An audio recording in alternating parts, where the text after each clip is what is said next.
Alright, okay, we are live, everybody. So, hello, how's everyone doing? This is Nick from the Phoenix Press, and we are playing Dragon Quest III. Let me just,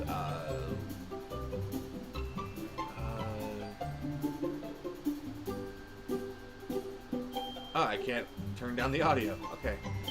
So yeah, we are going to be playing Dragon Quest III. 2D HD. I played a little bit of this, as you can see. And, yeah. First, let me introduce my good pals. First off, we have the mistress of ships herself, Bunny Girl Nyx. Hello. There seems to be an echo somewhere. Can somebody plug in their headphones?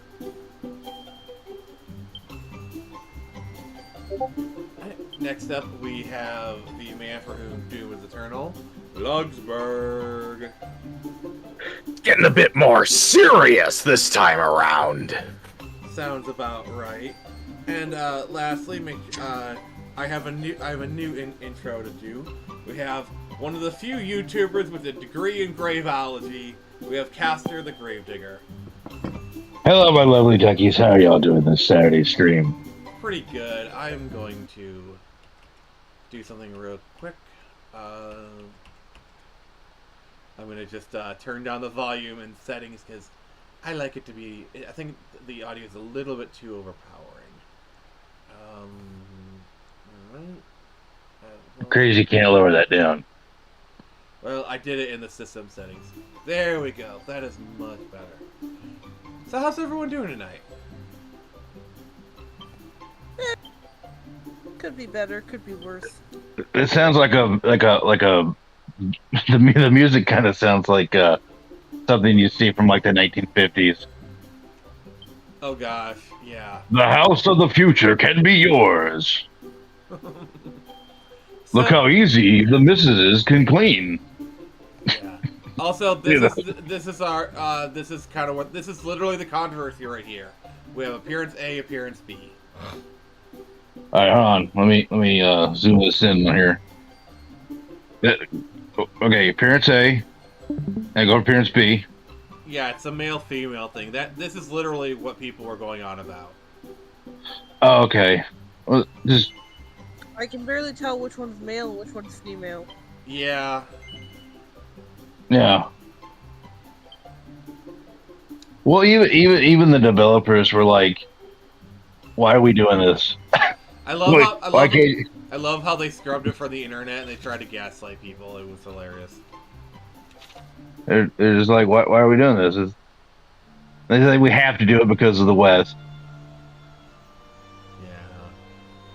Which it is silly. Come on. It is. It really is. So Black Reaper Kai is dying, which that is sad. Follow the sound of my voice. I'll follow you Yes. anywhere. Come this way. Can I walk this way? Let's just rip off the band-aid. Nyx has been holding on a jet stream of fire. Let's let her spew. Last night's fight was ass! Okay, would you like to elaborate, please? Yes, please elaborate, body type B. Isn't that what we're supposed to call you now? According to the games? Lug, I will find you. And she will murder you. She's like... Appearance B. I mean, don't forget, Lug. Nyx is forklift certified. Okay. Oh, wait, the Jake Paul fight with What, does Mike she just- Tyson was ass. It was completely rigged. Let's leave it at that. Okay, on a separate note, look how good this game looks. Yeah, I was about to say, yeah, can we just talk about this real quick? This looks beautiful. Dang. Oh my Yeah, god. lots of people doing the Octopath Traveler look, I guess. Seems to go nicely. Yeah, I mean, this is literally a 2D HD. But yeah, Octopath was done by Square. So they're gonna ask me a series of questions.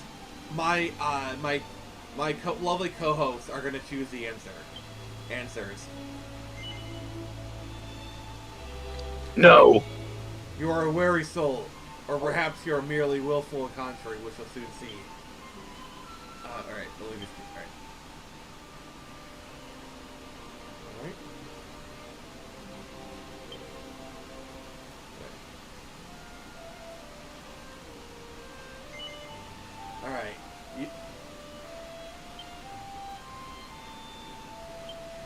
Wait. What's going on here? I'm kind of confused. Like. Oh, God. It's because I was pressing B. That was the cancel button. Ace, I was doing Oh. the wrong button. Um.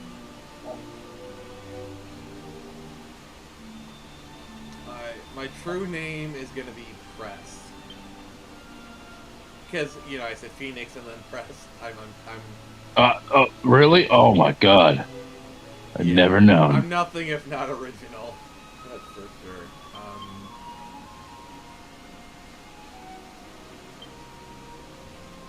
Alright, I'm just gonna say October. And the day we... No, actually, no. No. Crap, I wanted to be born on the 4th of July. Crap, October 31st. Oh, that's Carly Vander's birthday, isn't it? Oh yeah, I have Carly. I have no idea who this is. Who that is? I'm in Well- America. Oh, Yeah. all right. I tried to Archer one time. All right. Okay, here's the question. When setting off on an adventure, is it better to have fine weapons and armor than fine companions? Yes or no?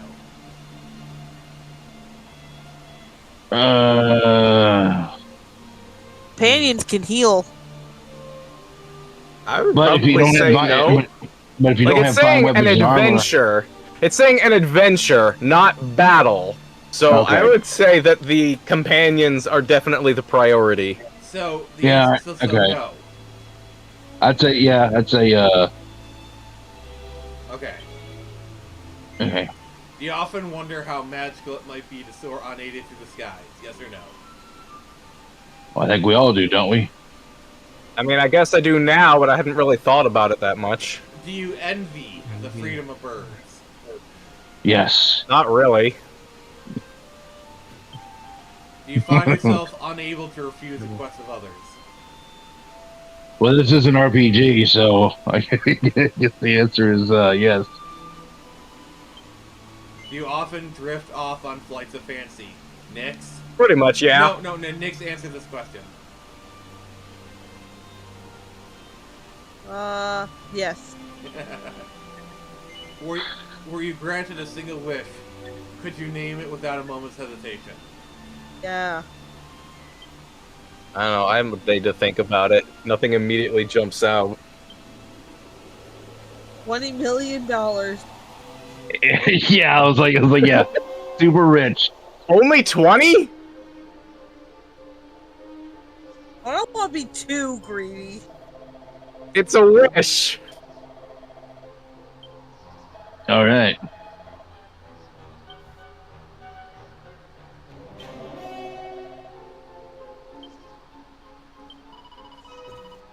Oh, look, it's you.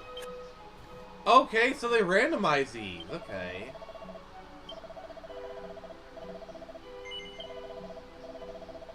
Yeah, look, there's some bunny girl in a purple outfit. Yeah, Nix is here. Yeah. Wrong hair color. Did you just tumble down the stairs? Hey, I've seen you with blue hair. So they do randomize those. Okay. Because I got a different one when I did this the first time. Phoenix, I sense that you're something of a daydreamer. You are kind to others, and this kindness is effortless and heartfelt, making it easier for others to grow fond of you. However, you trying to suppress your own thoughts and feelings in your quest to be liked. Why are you calling me out like this? And you are perhaps inclined to daydream, making you less active than you might otherwise be. You must focus on believing in yourself more, on carving out your own path. This is the spirit, your soul, the essence of your character. Now, my child, very soon the dawn will break. You will rise to reap a new day.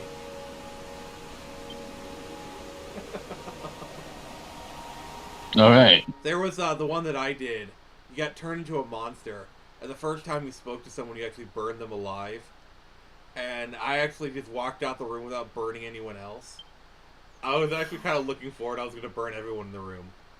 Oh.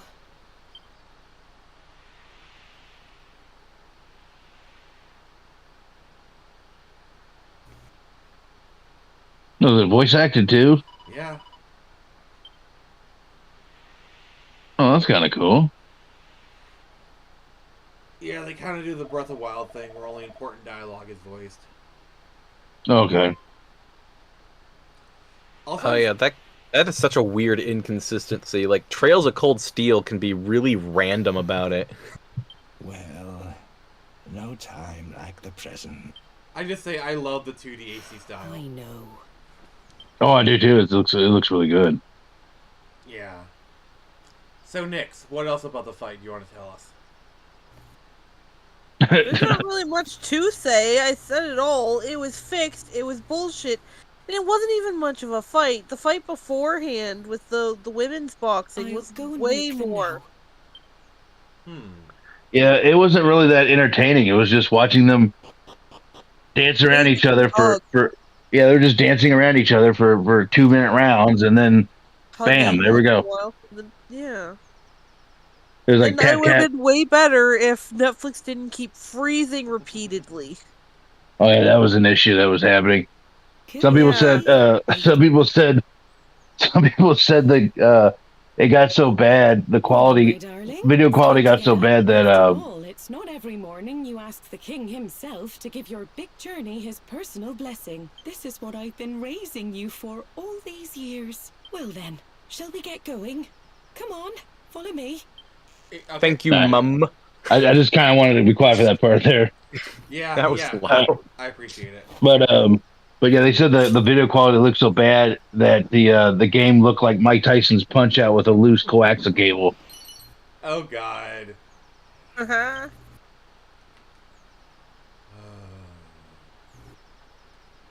Yeah, it was pretty bad. Like I was getting pretty pissed off because like every few minutes I had to like reload Netflix. That sucks. Yeah, because it was just like. But the thing was, it was like, oh, your internet connection's great. It's just Netflix is the problem. Apparently. And I was like, well, this is being watched worldwide by everybody in the fucking world. So yeah. Yeah, I think they had like upwards of like 250 million people trying to watch. Yeah, the entire. Some places, the entire population of a country. You know. Yeah. Okay, I've already been sold. I gotta fucking get this. This looks gorgeous. Come on, dear. This like Off you go. I know games didn't look like this, but this is like just giving me some nostalgia vibes. This is basically the game as you think you remembered it. And yeah, that's exactly the sales pitch I would use for this game. How you remember playing this game? Yeah. Yeah. Because this is gorgeous. This is absolutely gorgeous. Oh, it is. Only gets better. And if you want more other 2D AC games, like if you played Octopath. I've wanted to. I haven't played it. Also, Star Ocean, second story We are. cannot locate any of They Ortega's 2D belongings. AC'd it. I see. To think something out there is capable of besting a man of his caliber. Hold on, I've heard that voice before. Fought long and hard before setting off. That's what she said. I'm sure he was at peace when he passed. I'm sorry, it had to be said. One of us is gonna say it.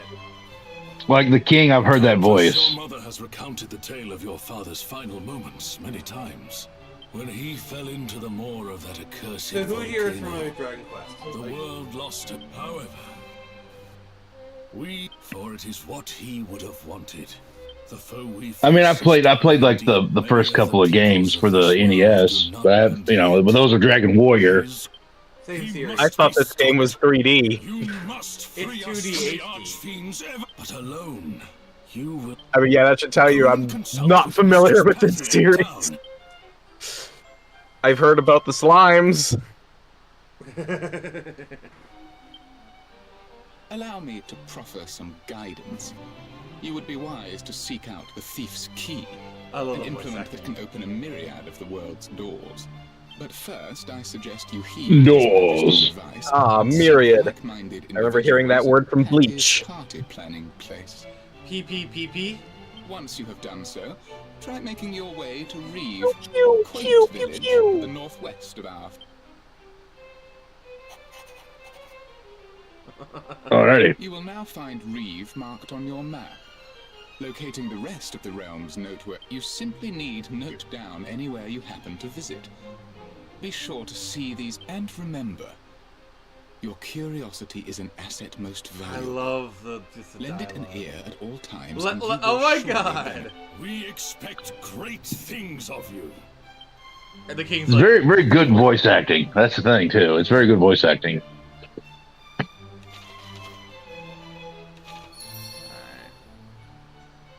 let's get the frick out of here.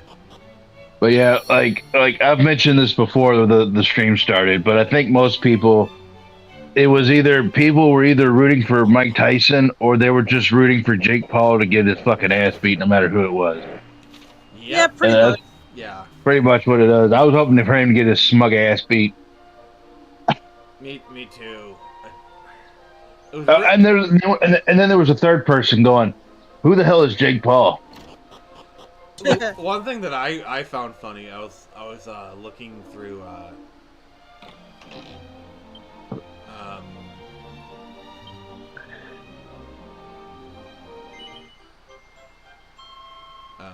Like he couldn't have a more insufferable intro, by the way.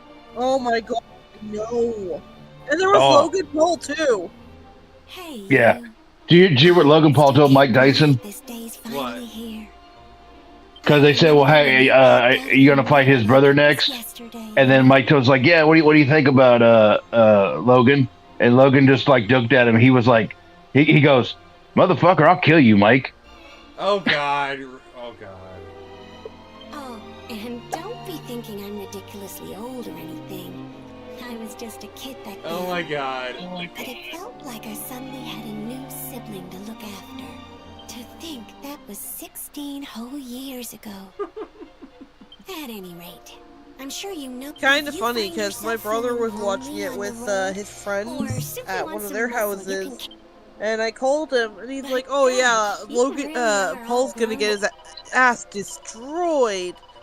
And then That's what everybody's wanting.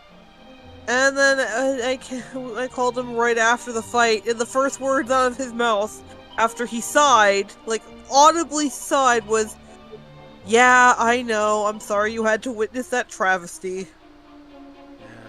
Yeah, it wasn't even that exciting. Like it was just, I'm sitting there like, I'm like, hit a motherfucker, like something, you know, like they just it was love taps, and just walking around the ring for like 2 minutes around. And I'm like, come on, guys, well, do something. I was seeing people talking about how much of a bummer this is going to be in the eventual pick. Well, the reason a lot of people are saying that this was staged was, one, it was like, this really helped out a lot of betting companies because most people were rooting for Mike Tyson. So yeah, a lot of betting companies made a lot of money last night. Yeah. They said like 92% of their bets were for Mike Tyson. I mean, it does make sense, but I think age is the thing that won. No, but we saw Tyson in training, and he was a beast. Yeah, that's what I said. Yeah, he was a lightning quick. But then he was just stumbling around the ring like an old man. Yeah. So, it's also, people apparently have been finding, these rules that the match had going. That Mike wasn't allowed to knock him out in the first couple rounds, and he'd get paid for going the full... Oh, they literally stacked the deck against him. Yeah, pretty much. Yeah, Jake Paul's favor, because he's an egotistical little shithead. Yeah, especially knowing that Mike Tyson wears out after the as the fight goes on. Yeah. Yeah, I was just like, he's trying to rope-a-dope him, but they were just walking around the ring. Yeah. So you never played Like Dragon Quest, Black River Kai? That's surprising.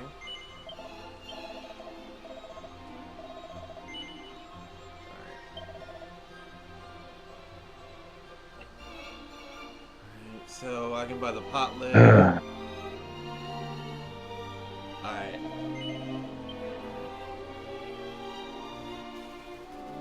So we're gonna go after the thieves key. Oh, no shit you are. Holy shit, that speed. Holy crap. Damn, that's fast. Gotta go fast. I was like, holy crap, you guys are zooming.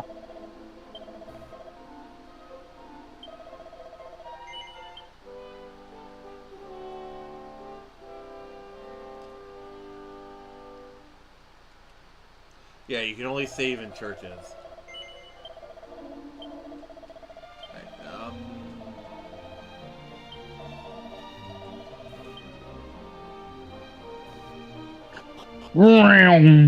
Zoom, zoom. Alright. Oh, now we're in the world map, okay. Yep. Oh, this trope. Out in the big open field, where now you're gigantic. Yeah, pretty much. I remember coming across someone making some kind of series of animated shorts that just take this to its logical conclusion. Fee, For fi, like fo, RPG fo. characters that are actually that huge.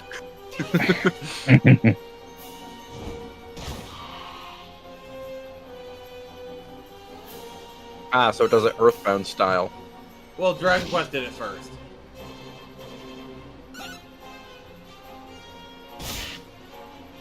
Wait, no, why am I saying Earthbound style? It's doing it Doom RPG style!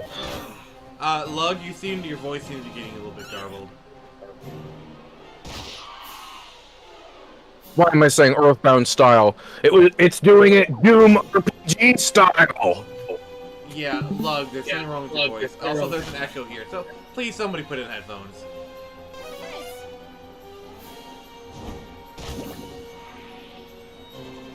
I don't know. I got headphones in. Well, there's an echo somebody. Somebody doesn't have headphones. I have my headphones on. Same. Well, I keep hearing an echo.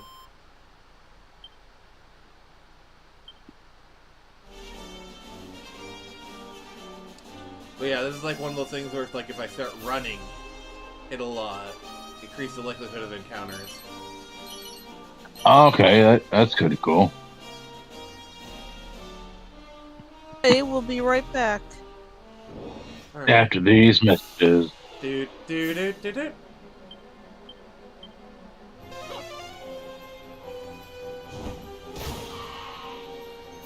One thing I don't like is you can only attack the group of enemies, but you're still attacking them individually. So, like, let's say you have an enemy that's, like, low on health. The game might decide, we're gonna attack the other character, because frick you, that's why. Yeah, I love the, I'm loving the battle music, because it's like that nostalgic Dragon Warrior. Yeah. And also how it's that first-person view from the classic games. Agreed. Another thing I've always loved about Dragon Quest games is they always have the sound effects be slightly 8-bit, even in the most modern games. The most modern games? I mean, that starts to slip away with each game. It's a moving target.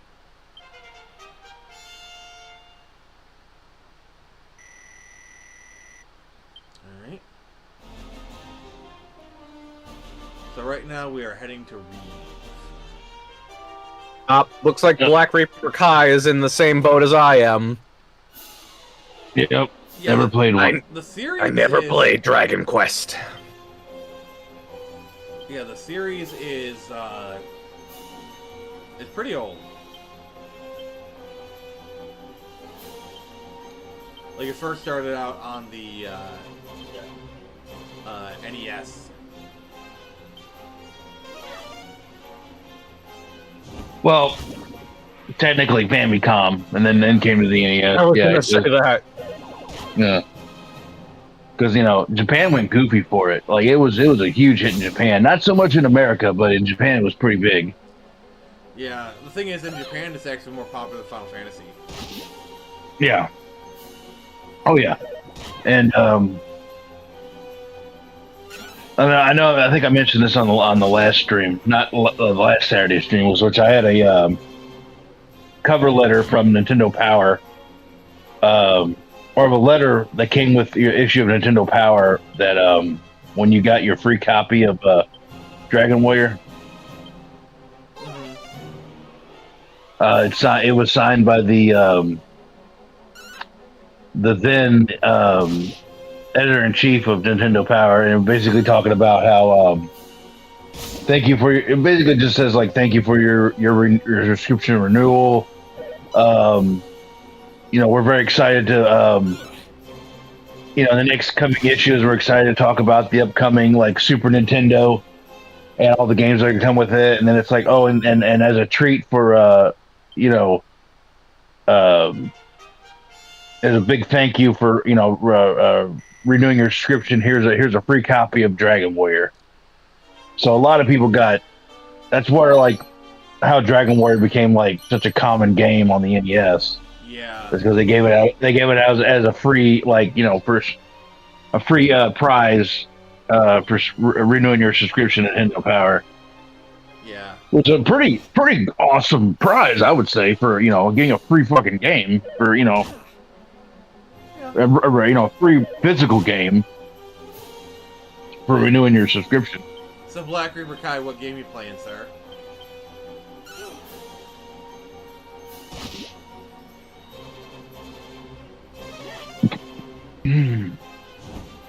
The game of life.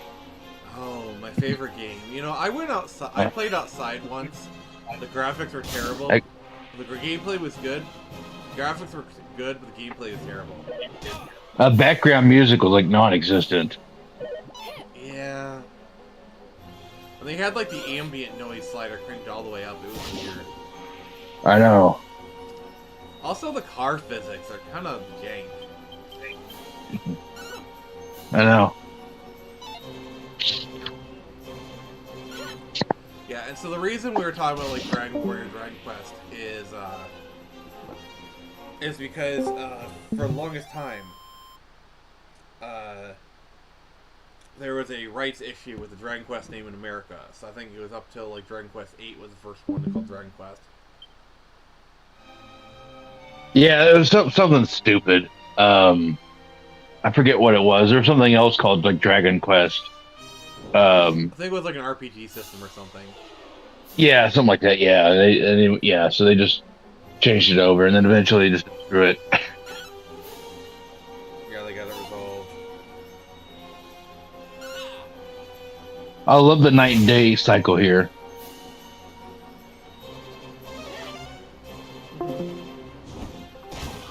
Oh shit, I did something wrong. Oh yeah, that's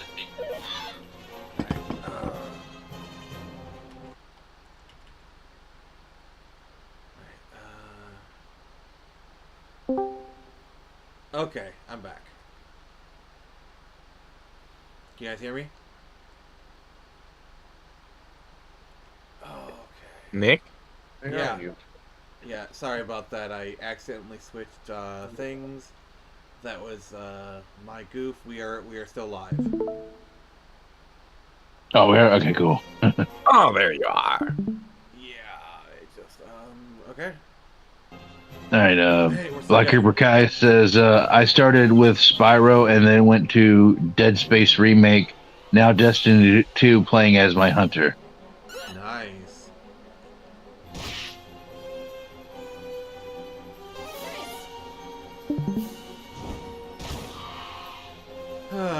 I've been doing a kind of rough chronological Serious Sam run. I did 4 in Siberian Mayhem, and then on something called Winter Episode that I only realized by the end was, oh, that's a mod I accidentally installed, not an official thing. But yeah, now on 3. Man, it feels weird. Like they seem to be built in very similar ways. They have very similar aesthetics in places. Like the whole HUD, the menus and stuff are all done like the same style, but then like the tone between them is so drastically different. It's so weird. It felt so like total whiplash going from 4 to 3. What is this? Serious Sam. Oh, okay. I mean, Serious Sam 4 in and of itself it has a ton of tonal whiplash. Really? 3 is a lot more consistent.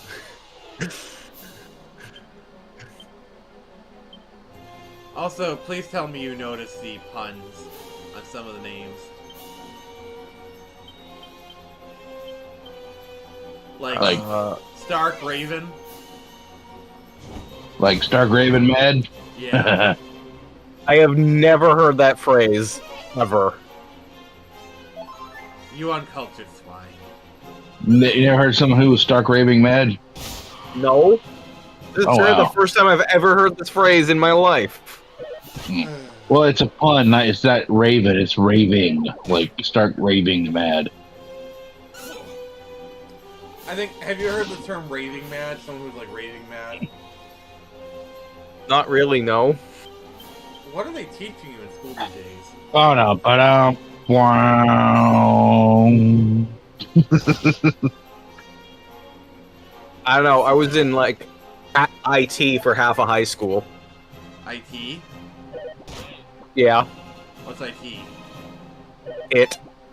Something you drank? What was it? what was it? It was it. Is this like an Abbott and Costello skit? Did I find myself in Abbott and Costello or something? Who's on first? Information technology. I remember I saw this this picture. So there was a baseball player with the last name of Who, and he was the first baseman. Who? So who was on first? Yeah, who? No, we're not doing that. We're not going there. We are not going there. When you pay the first baseman, who gets the money? Every dollar of it.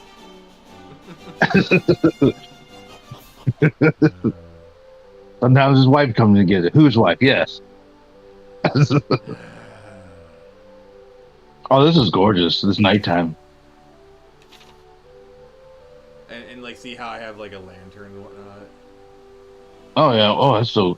Oh yeah. I definitely gotta get this. You do. It just released Thursday. It's full price though, by the way. That's fine. I guess the minion mining has been lucrative for you, sir.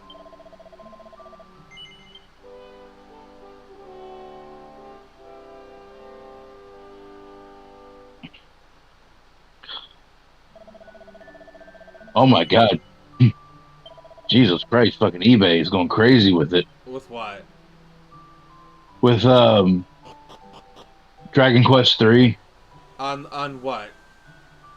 On eBay, it's going crazy with it. The NES or the Game Boy Color version? Oh, the Switch version. Really? Yeah, like right here, there's Dragon. Okay, like for instance, they have the Dragon Quest 3 collector, Dragon Quest 3 HD 2D Collector's Edition Nintendo Switch version, and someone's selling it for $400. Jesus Christ! What the frack? Collector's Edition. What the hell? It looks neat. It comes with like little, I guess it comes with little acrylic stands of all the characters in their 8-bit forms. I mean, that's cool, I guess. That's cool. It's not worth $400. Jesus Christ. Yeah, I mean, I do have the pre-order bonuses because I did pre-order it, so I got like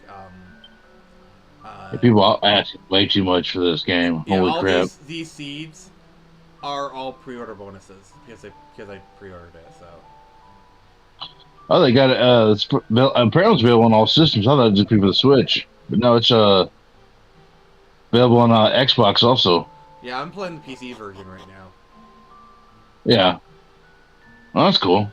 Yeah.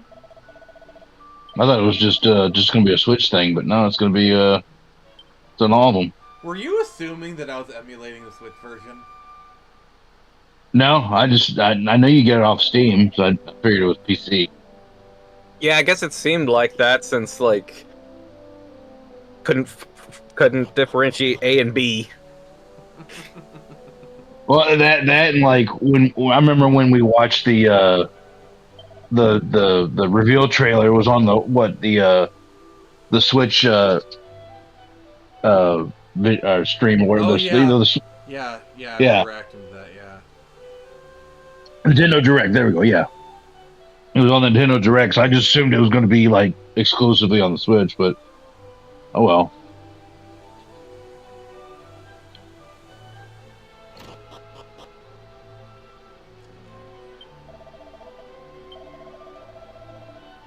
Yep, so we gotta go to the Thief's Tower.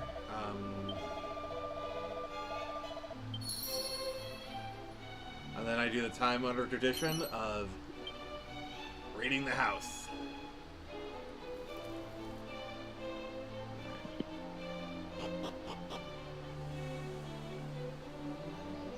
Alright.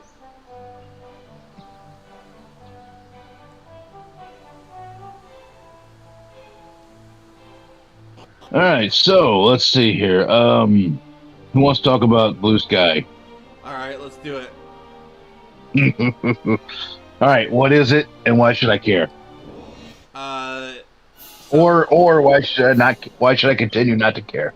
Well, you should continue not to care. That's my argument. Okay. So why should I continue not to care? So it was founded by Jack Dorsey, one of the original like Twitter guys. And there's always been like ever since Elon took over, there's like, oh, let's go to this one place, whether it's Mastodon or whatever. There's always gonna be like, oh, let's go to this place. It's just gonna be a rotating door of things. Whether it's Mastodon, Threads, Blue Sky is just the latest. Okay, so I'm assuming Mastodon was a social site. Yeah. Okay, because for some reason I was like, why are we going with the death metal band? That doesn't make any sense. Mastodon. Yeah, it's just like everyone's going to Mastodon. Oh, okay. I mean, yeah, they're pretty good, but doesn't make any sense. Oh. What's the guy doing? Bunny corn. It's a bunny corn. Bunny corn. It's yeah, Nix. How did your pet get out here? Okay, so I wanted to just say one quick thing. Because while I was gone, I wanted to say goodnight to my grandfather before he ended up going to sleep later. Yeah. But we got talking about the match last night, and he had some insight too, because he didn't watch it. He didn't want to watch it. He had no interest in it. But he said that he knew as soon as he heard about it from us that it was going to be crap. Okay. Okay, go on. So, his whole thing is he's like 73. He said to me, I watched Muhammad Ali fight, what was his name? Sphinx or something. He said, I watched, he came out of retirement and he said, it wasn't very fun watching this retired old man, because that's what Muhammad Ali was at the time. An old man fighting this little underweight guy who didn't know how to box. And I was like, well, damn. Yeah. That's exactly what happened last night. Dude, also, Casta, look at this area. Oh, wow. Yeah. Oh wow, that's really beautiful. But he said Cassius Clay, before he started going by Muhammad Ali, was a fantastic boxer. Oh, But Muhammad after Ali a while, is the great. He's the greatest. He's the goat. but And after he's from, right? after he got to a certain point in his fame, it became less about the matches and more about seeing someone famous. He said it's more. He said he equated it to going to see an old washed-up rock star performing. Like okay, yeah, it'll be entertaining, but it's not gonna be. You're mostly there for the spectacle. Yeah. And they're just there because they're getting paid. I wanted blood. Hey, quiet. Logan's blood. How you doing? I paid for blood. Yeah, I paid for blood. I wanted to see Logan on the floor. But how you doing, Quiet Red Media? Good to see you. Oh, you're from Some Kentucky. people. Quiet Red, what part of Kentucky are you from? Oh, Caster, I got to take this up with you. You might enjoy this. So I'm dating this girl from the South, okay? And she claims that Kentucky is not really true South. Whoa. What is your response to that? My response is that no, Kentucky is part of the South. Oh, my man, Quiet Red Media from Lexington. How you doing, my twin brother there? I'm from Louisville. Currently in Louisville right now. So yeah. Nice. So and also go Cats. And also, I do have roots in Kentucky. The musical? No, get out of here. The movie, then. The movie. That's worse. What? Well, you said not the musical, so it must be the movie. You're not mentioning that abomination here. No. We are. We're doing it right now. No, we will. All not, of us. We are together. Not, we are, Group activity. We will not be. We will not be talking about CGI buttholes. Okay, we can talk about the random human hand. No. But to answer your question, the South is Virginia, Kentucky, North, South Carolina, Tennessee, Georgia, Alabama, Mississippi, Arkansas, and Louisville, or in Louisiana. What about Texas? And no, Texas is not. That Texas is the West. And Florida. Well, Florida's not really a southern state, but I would guess the Panhandle could be. Florida is Florida. Because here's the thing, when you like Tim Wilson said, once you get down to South Florida, you're back in Michigan. What? What? As a Michigan person, I do not follow. Because you're not in the South anymore. You might as well be in the North. Oh my god. But yeah. Yeah, I've told this to Caster a couple times, but I actually have roots in the South. My dad's side of the family is from southeastern Kentucky, near Pikeville. Yeah, and if you will, and I'm gonna tell you what, I'm gonna tell you right now, stay out of Western Kentucky, Eastern Virginia. Or excuse me, wrong way. Eastern Kentucky, Western Virginia, stay out of it. So literally the place that my family's from.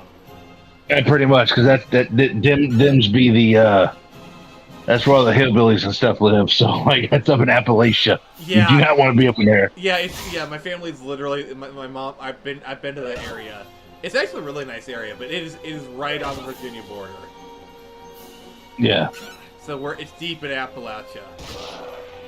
Yeah, you might some hills have eyes action out there, if you know what I mean. So when you're there, it's like you can just hear a constant do do do do do do do do. Yeah, pretty much. Yeah.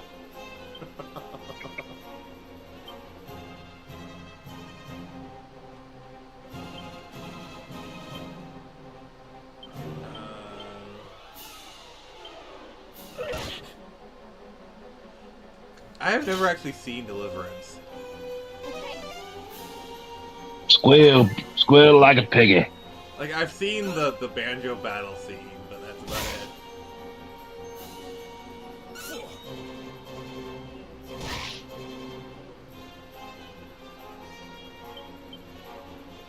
it. Black River Kai says, all my characters are color-coded as well in Destiny 2. My hunter is white and gold, my warlock is black and gold, and my titan is red and gold. Nice. Awesome. Yep, and if you're here in the stream, don't forget to like it. That is always appreciated. We want to help that algorithm know who we are, you know? We're actually kind of getting close to 600 subs, by the way. I just want to say that. Woo! Wait. Currently at 582. So if you have not subbed, please consider doing so. That would be greatly appreciated. But, you know, I'm just going to go ahead and say this. I think that, I think the best thing that happened to Twitter was being bought by Elon Musk. Because I feel like it's a lot more fairer place to state what you want. You know, and it's not just run by crazy people who are just constantly trying to silence you. Yeah. You know, like, but I feel like it's a much fairer place. Is it perfect? No, not really. Especially But with block button shenanigans. Oh, exactly. Yeah. Exactly. Like the fact that I'm starting to see Razor Fist on my timeline again is not appreciated. I was almost able to comment on someone's post who had blocked me, and then I clicked on the post, looked at it, went back, and then suddenly it started working properly again. It was so weird. Oh, wow. So to answer Quiet Red... I probably should have left a comment when I could, just to see what would happen. So to answer Quiet Red Media's comment, yes, this is good. I haven't been enjoying so far. I think it's worth $60. I mean, honestly, if our pricing, I price it at like 40 or 50. But 60, you do get a lot of... It's a really good quality experience. I mean, as long as you're getting a good, like, 40, 50, 60, even up to 80 hours RPG, I think you're good to go. Oh, yeah, you get that here. Because, like, to me, an RPG has to be a minimum of 40 hours of gameplay. At bare minimum. To be good. 40? Man, I spent like 150 hours on each Trails of Cold Steel game. There you go. That's what I'm saying. Yeah, that's what I'm saying. Like, for me, 40 is the minimum. 80 is where you really want to be, like, to be considered like a pretty well-rounded RPG. But yeah, anywhere upwards is just basically the more the better. Well, okay, so how does 150 sound to you? That sounds like a madman who tried to get every fucking secret in the game. See, for me, it's also quality experience. Because you could easily make an 80-hour game where 50 of it is you just have to grind. But if it's like a 40-hour experience, but it's like wall-to-wall, like amazing content, I'll take the 40-hour experience over the 80-hour experience. Well, I guess that's true too. Yeah, I mean that's what I'm saying. Like if you're playing it and you just, you love playing it. You know what I'm saying? Like you're getting a good experience out of it. I would say that's the biggest thing. But can you read Quiet Red Media's latest comment? The re-releases, remasters, and remakes are a bit too frequent and expensive, though. Oh, that's right!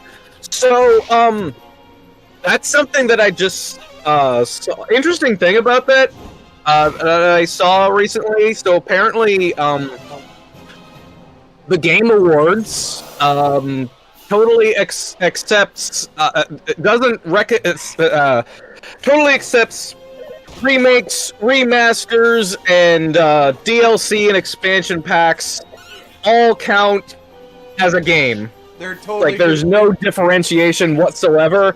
And supposedly that might be part of why we're getting so many of them, because a lot of these studios just can't make anything good anymore.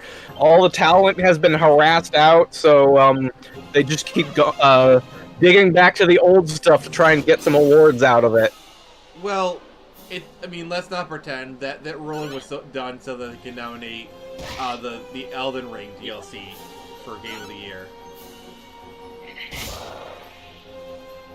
DLC, I can't abide by that. A DLC cannot be considered a game. No. I mean, if you want to make a category for best DLC, there you go. I would be up for that. Yeah, I was thinking this stuff should be out in its own categories. But like, a new game, a remaster, a remake, and DLC are all just all lumped together at the Game Awards. Apparently, well, if they were separate, there's no differentiation. Yeah, if they were separate, then that'd be fine, because that would be cool to see what won. But I would make an exception for remakes, because, like, I'm sorry, but Final Fantasy VII and Final Fantasy VII Remake are two very different games. Yeah, I can see that. Well, same thing with Resident Evil 2 and Resident Evil 2 Remake. Yeah, exactly. They're also the same different style of game, different gameplay styles. Yeah. That is a pretty weird case, because, like, they are, like, almost different genres. And as far as the remakes, I would say as long as the remake is done well, like, this is a remake done well. The problem is you get a lot of crappy remakes that aren't done well, or they always include little things. Okay, this one includes little things, but you know what I'm saying. My thing is, you have these remakes that are objectively a worse experience than the previous version.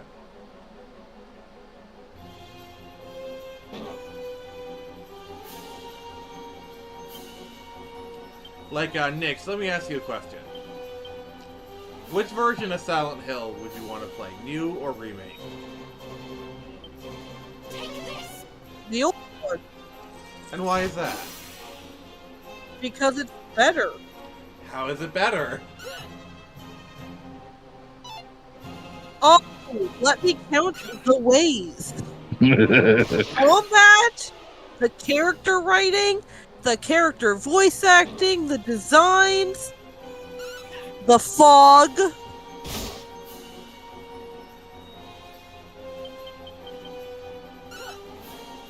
Need I go on? I think it'd be easier to list what the opposite of that, or whatever, but...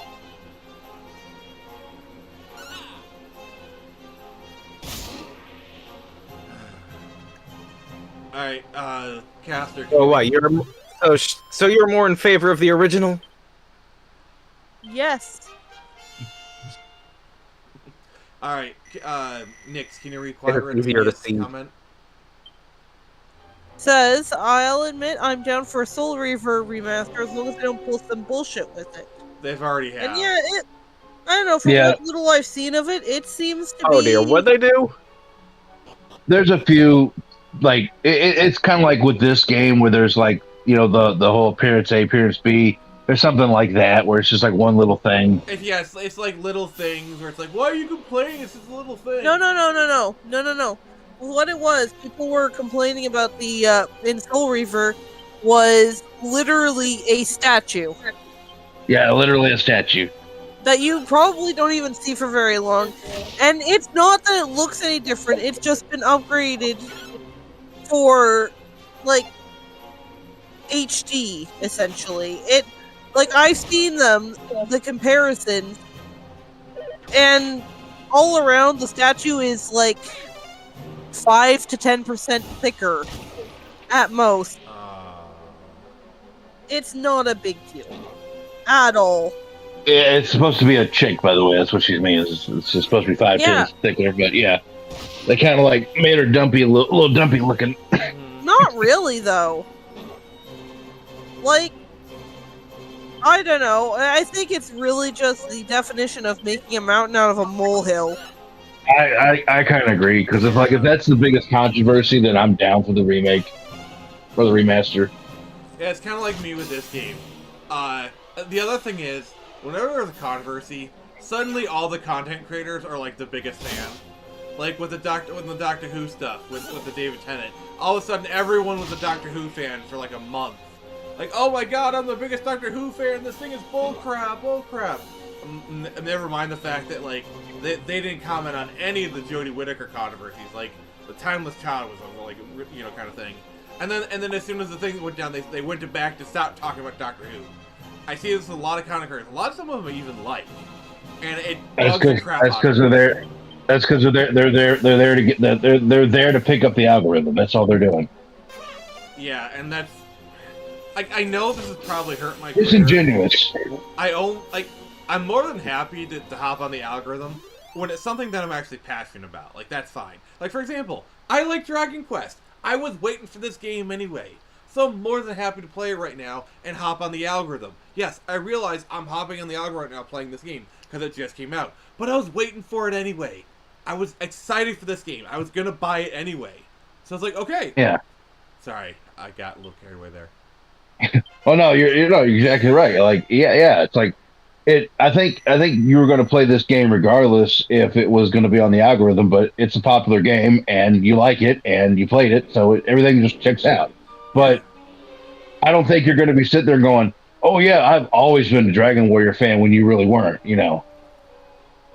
I mean, I played it off and on through most of my Yeah, life. I casually drop, but I've never played these. That's what I'm saying. Like, you wouldn't be like saying, you know, like if you weren't a fan, you wouldn't be sitting there going, "Oh, I've always been a fan, guys," you know, and then just pretend to, you know, blow smoke out of your ass. Well, even now, I can only really claim to be a casual fan of Dragon Quest. I'm not like a hardcore fan. Oh yeah, but but that's what I'm saying. What I'm saying is you're not pretending to be something you're not just to ride the algorithm. Exactly. You are it, and you're riding the algorithm. Yeah, like I'm more than happy to ride the algorithm when the Venn diagram interface. Oh yeah. All right, what's quiet? Yeah. What are you just saying?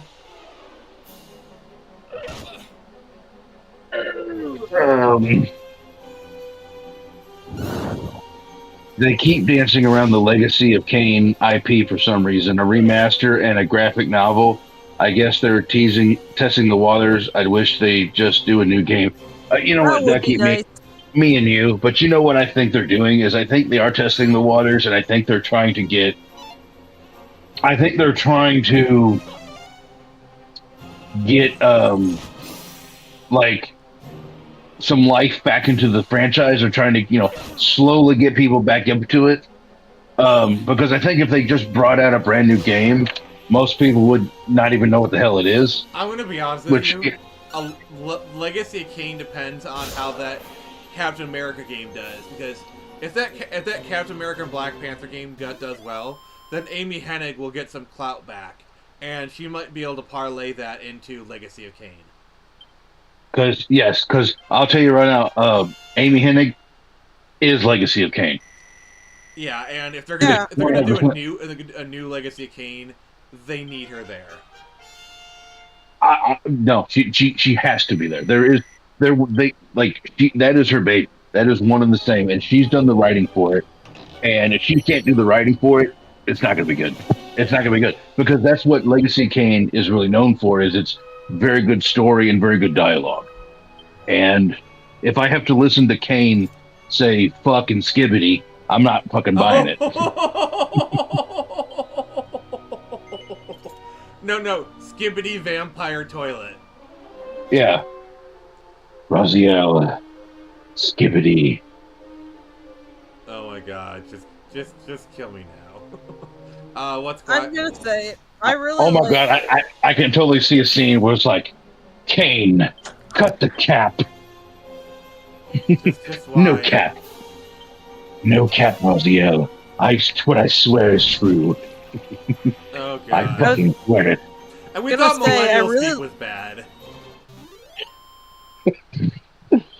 That needs to be a thing now. Right, Nick is trying to talk, guys. Nick is trying to talk. Okay. I was gonna say, I actually really like the dialogue from the Legacy of Kain games. It's very, I don't know. It just makes my ears happy.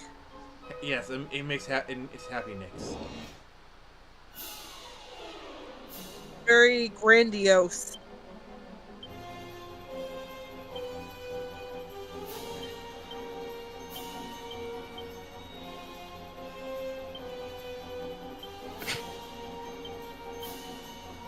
Yeah, learning Sizz is a good one because it targets an entire group of enemies. A very helpful spell, but not really in this type of battle. Well, that's the thing, is like the Legacy of Kain has like such great writing and dialogue. You know, it's very, very well written, and you know, it's almost Shakespearean in its writing. Fantasy at its finest. Yeah, it's good, very good fantasy writing. Mm-hmm.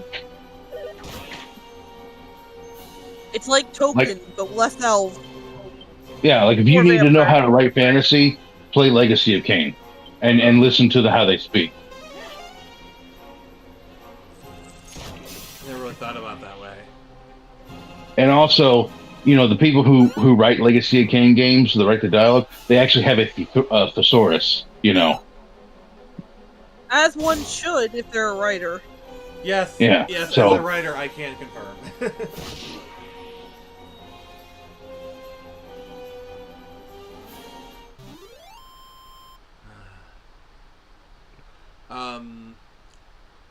So Quiet Red Media asks, have you all seen the canceled game? Look pretty badass for the gameplay that's been released. Are you talking about the Nosgoth game? I think he's talking about. Yeah, I think I've seen that. It looks kind of like a proto Shadows of Mordor, from what I remember of it. If it was like designed before then or not, I don't know. Time's all kind of meshed together in my head. Yeah. Dead Sun. He's talking about Dead Sun. Dead Sun. I think I watched a video about it. It looked pretty interesting. Were they doing like a multiplayer game based in Nosgoth or whatever? Yeah, that's what Nosgoth was going to be. It was going to be a massive multiplayer game set in the Legacy of Kain universe. I think it was supposed to be during the I don't know if it was supposed to be like between the events of Soul Reaver. Like, I don't know if it was before or after Raziel was executed, but I know it was supposed to be about like the different clans and fighting between the different clans. Oh, okay. Yeah, so I don't know if it was supposed to be like during his, like when Raziel was alive and clan fighting, or is it supposed to be afterwards? I assume afterwards, because that's how you get the story moving, but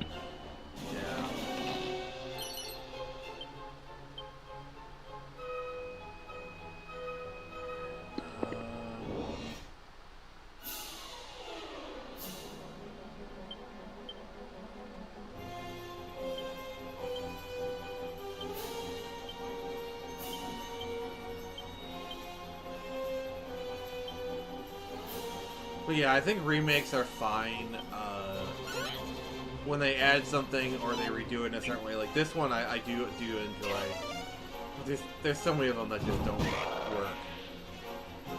Oh yeah, once I'm done with Serious Sam 3, I'm probably going to dive right into Serious Sam HD.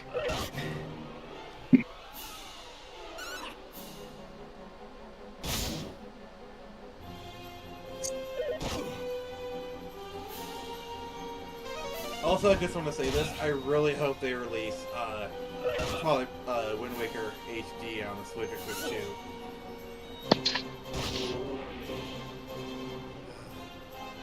2. Hey, Jay Lucen, we're playing Dragon Quest 3.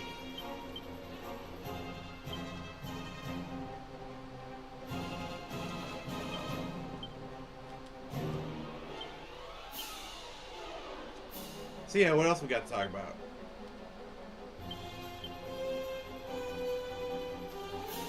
Oh.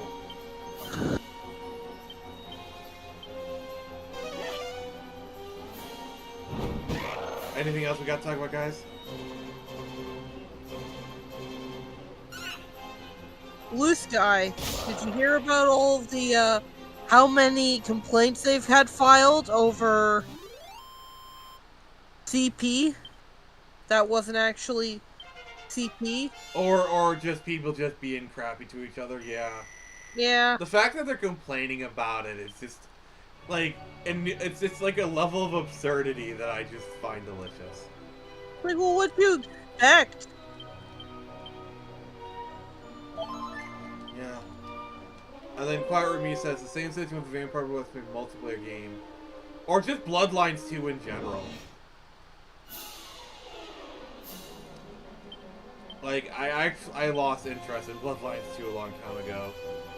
Yeah, well, right from the moment it was announced, I was like, they're gonna find some way to screw it all up, and I am not here for it. Yeah, they found a way to screw it up. Really quickly, actually. Yeah, it's like, first off, like, the first, I'd say, 6 months to a year, it was fine. Then they're like, they even hired some of the original devs, they were talking about it, then they fired him, and I'm like, oh, it's gone. And then it went silent for a couple years, and now it's like, oh, we're back. Okay, I'm back. I was wondering what was going on. Yeah, somehow I ended up trying to get back into it. I was like, couldn't find it. Why do we keep saying back? Because baby got back. Like the ribs? I want my baby back, baby. Baby back, baby back, baby back, baby back, ribs. Chili's, baby back, ribs. Barbecue sauce. Nick, what are you saying? I said, look, when did you start? You remember that one commercial where they had they had NSYNC do that thing?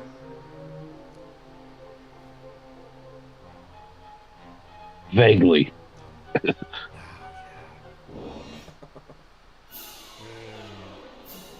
What are some commercials from your childhood that kind of stand out to you?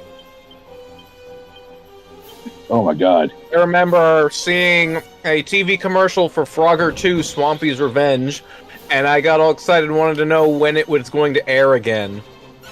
When it was going to air again? Yeah. Well, this was the year 2000. I'm pretty sure it had to be. That's when the game came out. I'm pretty sure Quiet Red Media knows this one, if they've been in Kentucky. If you live in the Louisville area, there's one commercial you hear on the radio all the time, and I've heard it for like 30-something years, and I can tell you it by heart. And now you have a friend in the diamond business. On the corner of Hurstbourne Lane and Taylorville Road. Open Monday till Friday till 9, Saturday, Sunday till 5. Online at shenko.com. Alright, if we're doing like very Pacific commercials, this one goes out to all my Michigan peeps, especially my Metro Detroit ones. Dietrich first from the Dietrich family. That one used to air like around every Christmas. Or this is also for 29 250. That is a very Michigan thing right there. There was one grocery store downtown Louisville called First Link, and its mascot was just a grocer with his finger pointing upward. And so at 7 o'clock in the morning, getting ready for school, everybody heard that. But it must mean something. I don't know. I can talk here. But yeah. So like Now, every to go and have a look in. Don't worry, the chap there. Let the king talk here. By the way, there are open them with caution. That's my advice. Or whoever this is. Off you go then. I can't. And he's asleep again. But yeah, the commercial, it was like every morning at like 7 o'clock, you'd hear you see a TV commercial for First Link, and it was always like, Bill, why do you have your finger in the air? Because I'm pointing at these low prices, man. Take a look up there. And it was like, ground chuck, something a pound. So but, Jay is having major deja vu right now. So what is giving you deja vu, sir?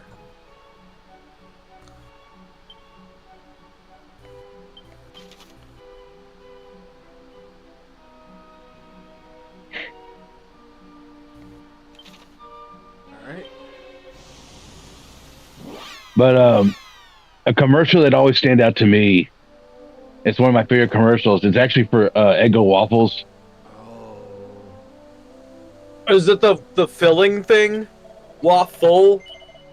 No, it's actually for chocolate chip waffles. Oh, those were so good. We never found out how Apple Cinnamon got in trouble. It was the commercial starts with like a woman making Eggo. It's an old lady making Eggo waffles, and her dog comes in and shakes mud everywhere, and the mud gets everywhere, right? And it gets on the waffles. And so the old man comes down, sits down, bites into a waffle, and he's like, ugh. And then he calls the customer service line for Eggo waffles, and the guy's sitting at his desk, all like, distraught and everything, or just, it's you can tell it's like it's just a job. And he's like, welcome to Eggo Waffle customer service. Can I help you? And the old man goes, these chocolate chip waffles taste like mud. And he's like, sir, we don't make chocolate chip waffles yet. Like he just looks up and goes, yet. And then it goes into like the commercial, like, oh, new chocolate chip waffles, And then he comes back to the old man. He's like, these chocolate chip waffles taste a lot better. And then he goes back to the guy, and he's in the executive office, and he's like, I'm glad you think so, sir. Oh, God. Ooh. Commercials that always stuck with me. The Cinnamon Toast Crunch commercials? Yeah. But do they Those know why it guys tastes are like cannibals. Oh, those ones, yeah. I like talking about like the old ones where it's like, do they know how? But can they? Do they know how they get the taste of cinnamon sugar in there? What are you doing in here? Cannibals. Sure, I locked the Cannibal front cereal. door. Not hard to beat that. The thief's key? You are, aren't you? Or the Oh, my. or the Pop-Tart commercials that were always wild. Oh yeah. Or that one Folgers commercial. We all know what we're talking about, right? Oh, You the can incest use one. that to break the Yeah. your feelings. Did you see where they actually made that? You see that fan made one? That one's funny. Yeah. But to think that you will Like, even in the original, it kind of gives off some freaky vibes. Yeah. Yeah. I'll be right back. Hold on. So one of my favorites was Budweiser. Like those frogs. And I loved how they added to it, like they had the lizards. I remember one Super Bowl, like the lizards, they actually killed the frogs, and the way they ended is like sometimes you just gotta croak. All right, I'm back. I had a phone call to get. No, Commercials we talk. Caster, do you remember the Budweiser frogs? Oh yeah, Bud, Wise, Yeah, and then like the lizards with them too.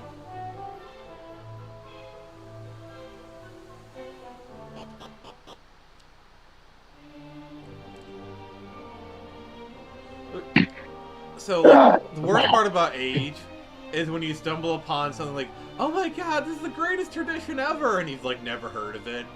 So apparently for like a good solid 10 years, I guess LeBron was doing like a Sprite Cherry Cola commercial or something. I had never seen any of those. Cranberry! The cranberry ones. And I'd never seen those commercials, so when I stumbled upon a YouTube video of someone talking about it, like it was like, oh my god, this is such a Christmas tradition. I'm like, this is literally the first I'm hearing about it. Yeah, first time I'm hearing about it. I only know about it because of the Sprite Cranberry horror game that I've watched a couple of YouTubers play. Oh my god. It is something magical. Oh god. I don't know what it is about like indie horror games. They just gotta have that thing. Oh, since we stumbled on horror, you don't want to talk about Popeye? Sure. I really don't want to talk about. Oh, you're making me sad. Can we stop? Can we stop making horror movies out of like out of classic cartoons? Can we please stop doing that? I have never played City of Heroes, Quiet Red Media. I've always wanted to.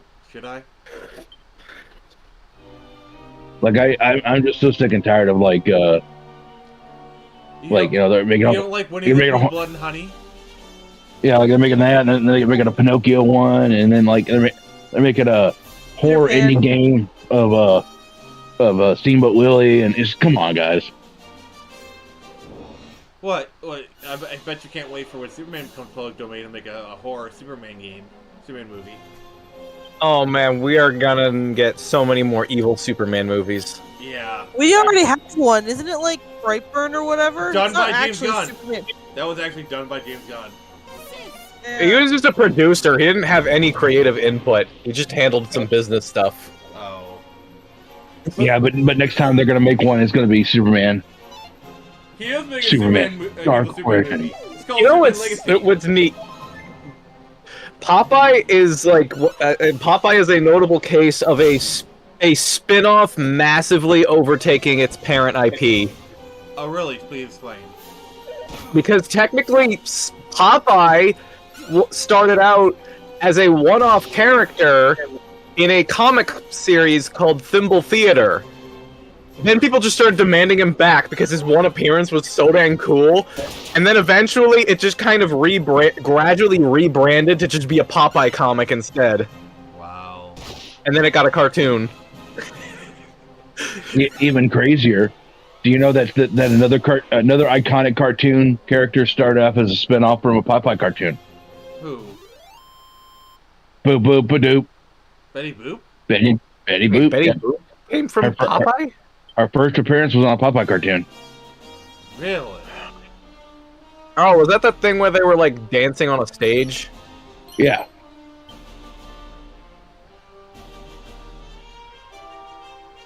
Huh. Interesting. Oh yes, check the chat. I noticed something regarding the classic commercials. Does this ring any bells? Let me try and take a look.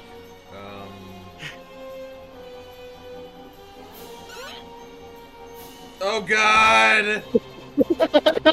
What have you done? Oh my god, core memory unlocked. And I love Gushers. Oh God! What? No. Alright, so Quiet Room Me says into MMOs is worth checking out. I remember, yeah, because it's like private servers now for City Heroes. Like that game's been dead for over 10 years. Oh yeah. But I think more recently, the private server City Heroes actually got like an endorsement, so it's like semi-official. Anyone who's more knowledgeable of the situation, let me know.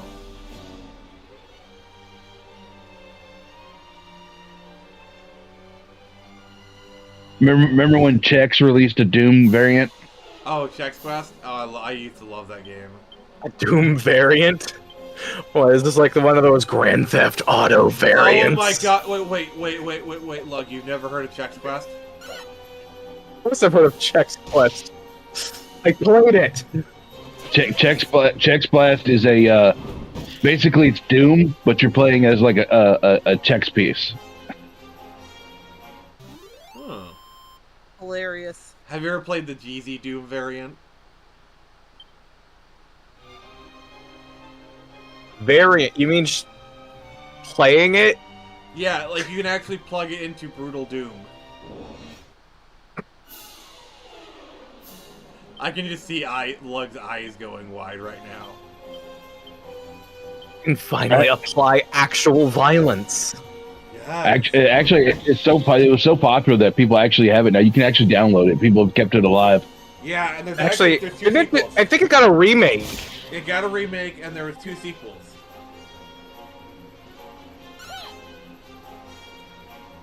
Yeah, there's the Chex Quest 2 and 3.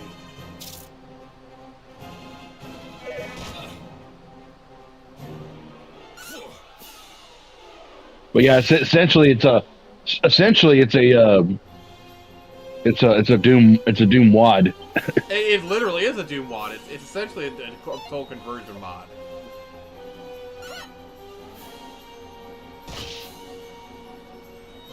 I mean, yeah, that's more or less how engines work. Yeah.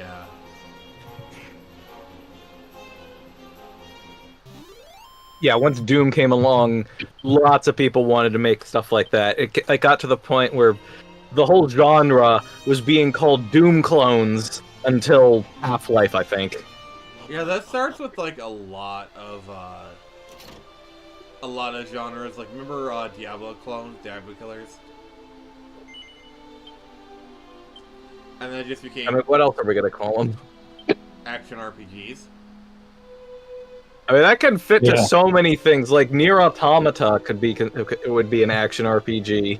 I wouldn't call it a Diablo clone. Oh, speaking of Nier Automata, apparently they're doing a collab with like an Ubisoft game, and the Ubisoft model Oh is not my god. Yeah. Yeah, for some reason, some people keep calling it a stylish action game, and I'm like, how? You have like 2 or 3 attacks. The combat is really basic. This is an action RPG, not a stylish action game. Combos are very limited. All right. It's cool. I guess I would. It's cool I found that. Okay, go ahead. Yeah. It's been way too long since I've saved, so I'm gonna. I think I can save on the world map. So we're gonna go save real quick because I haven't saved in a while. But please keep talking. I was gonna say that kind of goes to what we're talking about Wednesday, where like what constitutes an RPG. It's like I guess Skyrim would be considered an action RPG. Yeah, I can see that.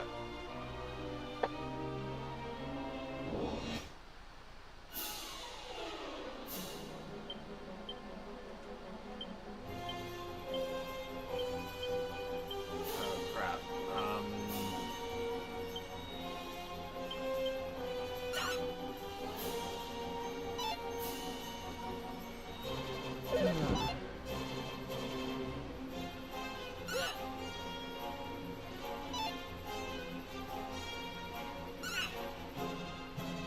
So yeah, this episode is probably going to be just like a one-off kind of thing. Just play it, and we're going to do a new game next week.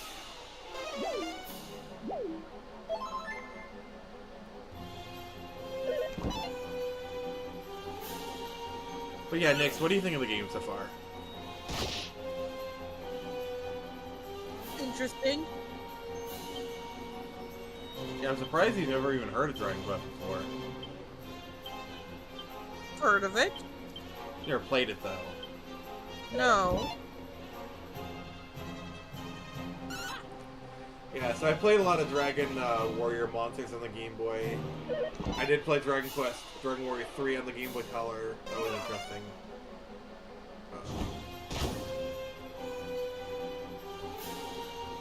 But yeah, I've dabbled in the series throughout the years. I've always liked it.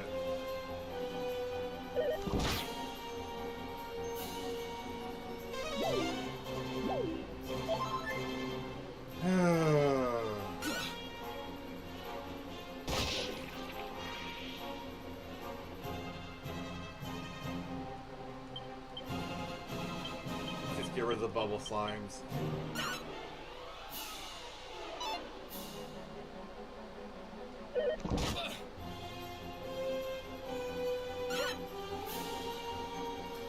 Any other topics we got?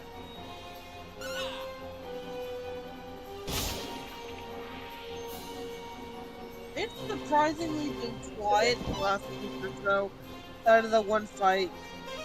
Yeah, I think, oh my god!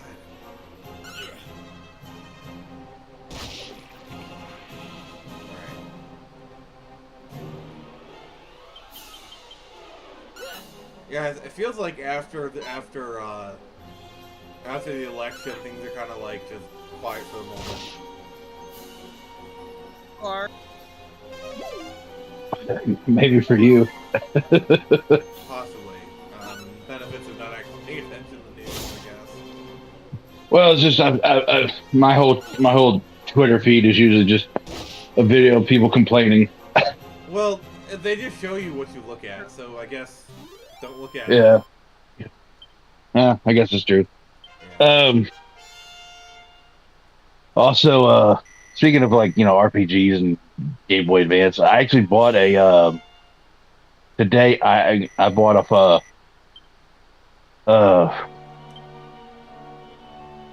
Facebook Marketplace. I bought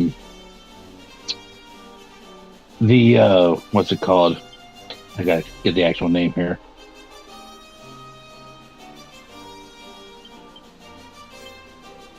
Yeah, I bought a Lunar Legend for the GBA. Oh.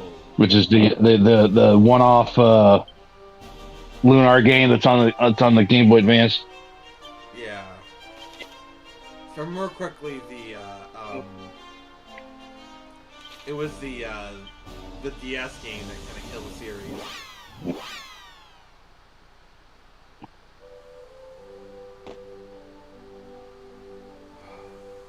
But yeah, this is what I love about the HD is like the lighting. Yeah, it looks very pretty.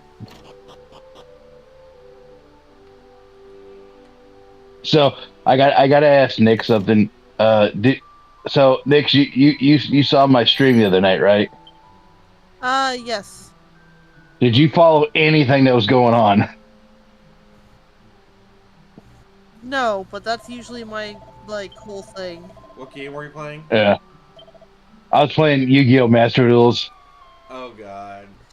I was trying to explain like what exactly was happening, but I was like, I know she's probably got like anime spinny eyes.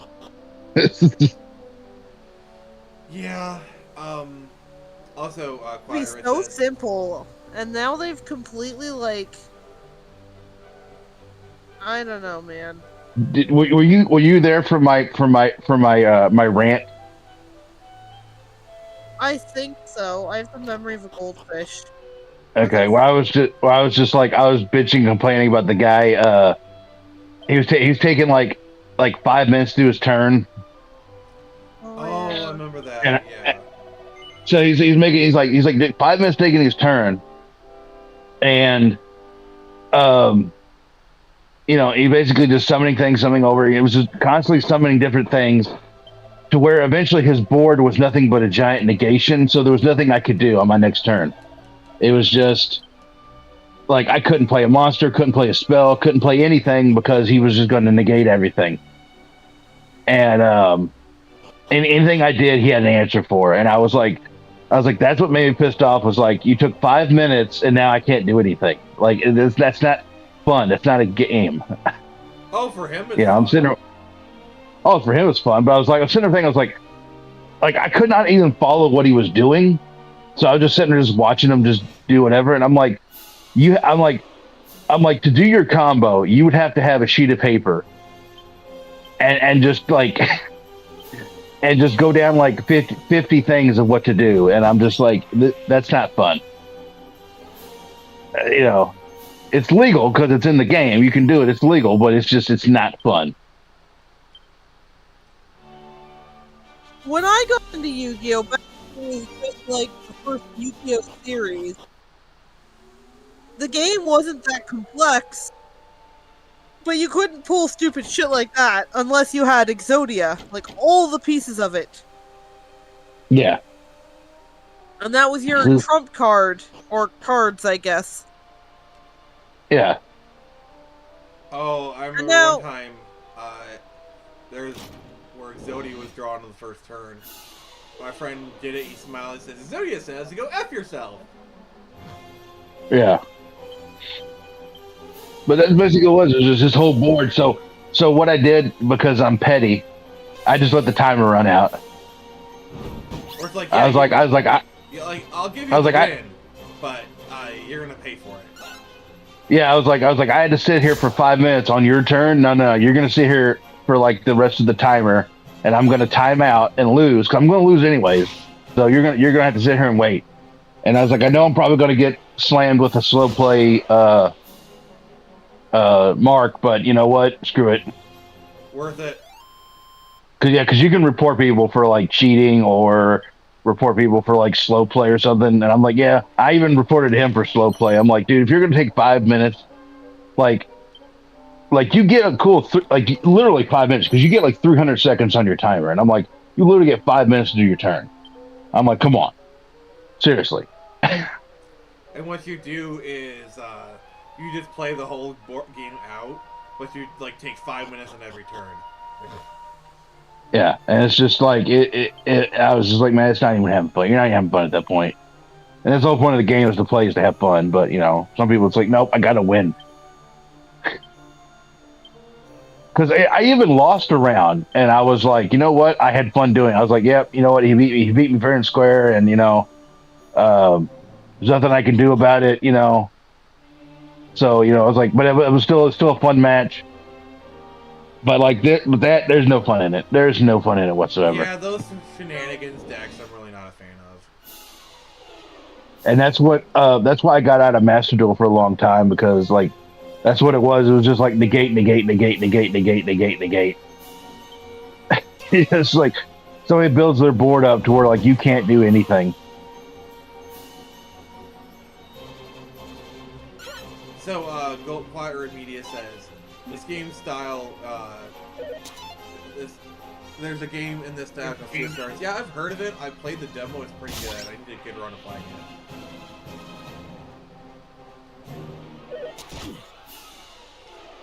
Yeah, I think CSR is very like Chrono Trigger-esque.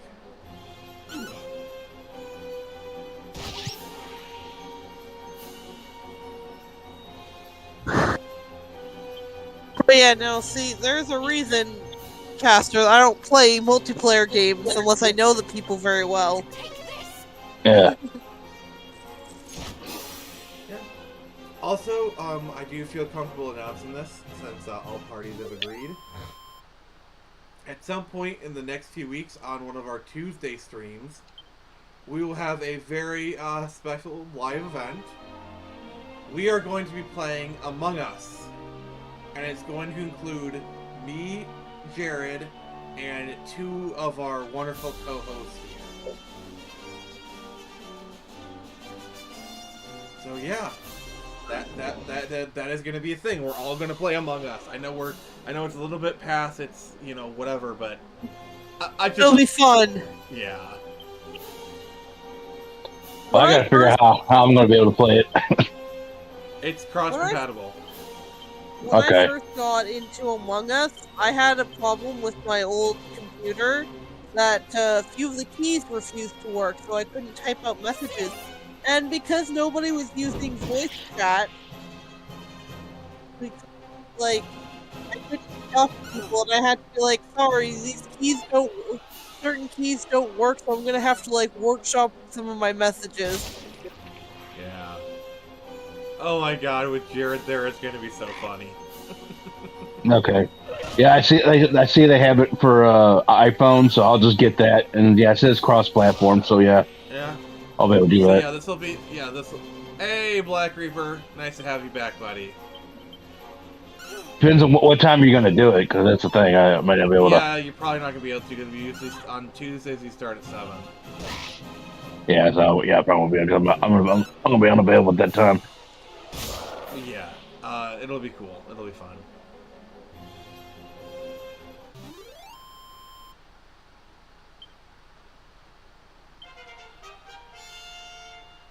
Alright, I'm just gonna go for a quick second to grab some water. I might be able to grab it because I get mucked up. Alright. So my bottle with water. Oh, yeah, so... across. Oh, cool. Got it. Okay, so this is for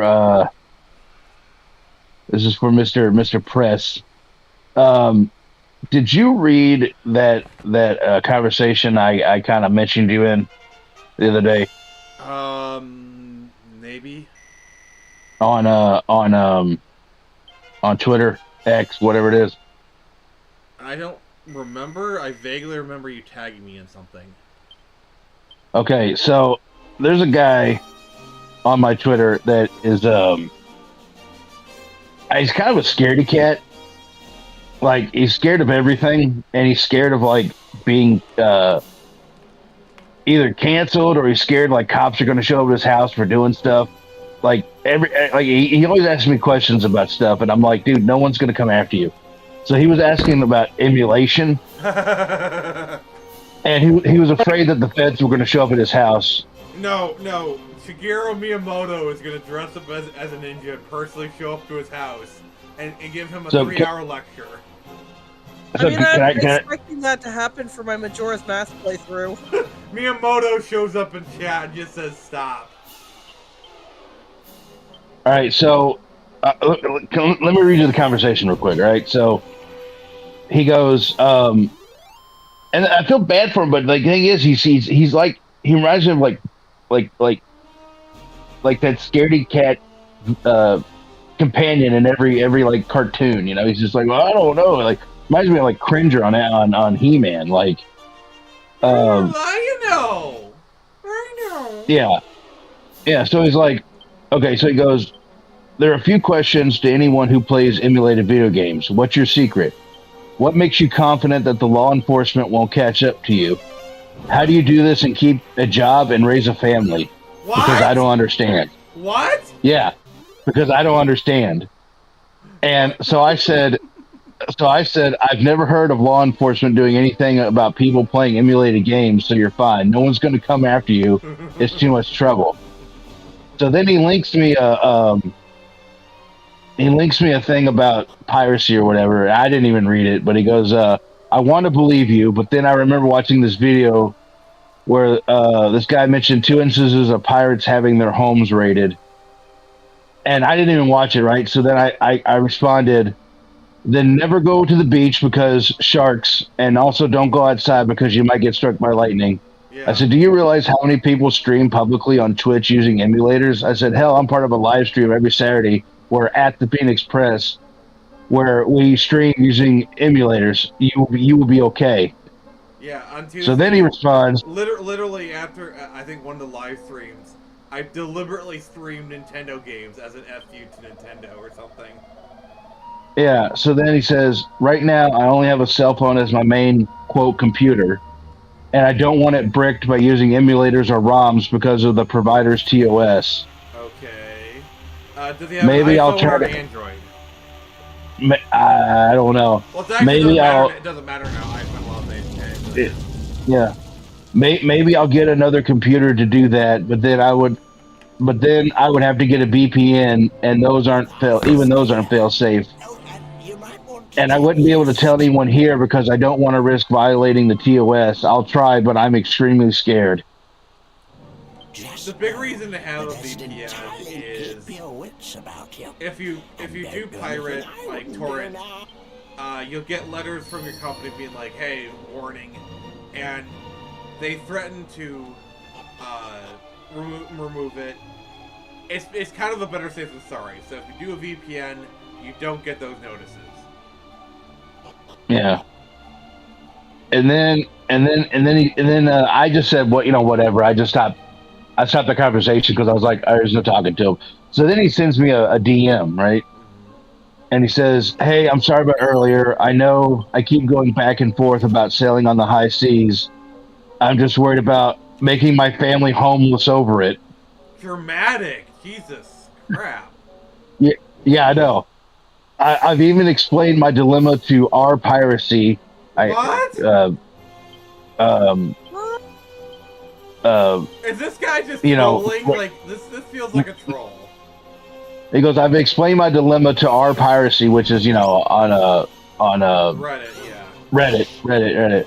But the comments I got had me worried because they think that I'm paranoid and they don't care about my family. Of course they don't. Of course they don't care about his family. I'm like, I hope I can be brave enough someday. I'm just scared of violating TOS. God. Yeah, so this guy is like... This guy should write for a soap opera. He's so dramatic. Jesus Christ. Like, I was really hoping that you would come in and swoop in and just tell him how fucking stupid he's being. Maybe in a night in a kind of... I would have too. Like, you've seen some of my responses. I get freaking brutal and blunt. Damn, you should have liked me, and I'd been like, I'm sorry, are you high? Oh, God. Like I feel sorry. Like, I genuinely feel sorry because he is a nice guy, but he's just so stupidly paranoid that, like, if he plays an emulated game, the fucking feds are gonna come in and fucking take his family and maybe execute him on the spot. Yeah. Like, maybe they're gonna, like, execute his family in front of him or something. I don't know. Like Jesus Christ, dude. Yeah, the Nintendo ninjas will show up to his house. But like this isn't the first time because he's talked about like trying to pirate stuff, but he's like, it's just scared. I'm afraid. Oh you don't understand how afraid I am right now. Like I'm literally shaking. Like I don't, So Quiet Run Media says, don't smoke bud with that dude. Yeah, probably a good idea. I will be right back. Nyx is gonna go emulate some more. No, well, I do have a couple of other games that I'm setting up to possibly stream, but okay. No, I'm getting food. Ooh, wait a minute, smoke. Food. Wait a minute, smoke bud. No, he's not going to do that because he's afraid he's going to go to jail and get hamburger timed. Oh my god. Anyways, I'm just gonna quietly chill and leave. Alright, Nyx. Yep. Follow Nyx on Twitter if you want all of the adorableness. Yeah.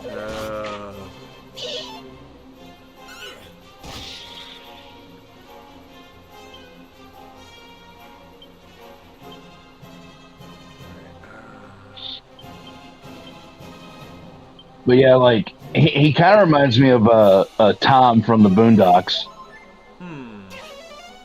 He's like scared of doing anything because he's afraid he'll go to jail and get corn cobbed.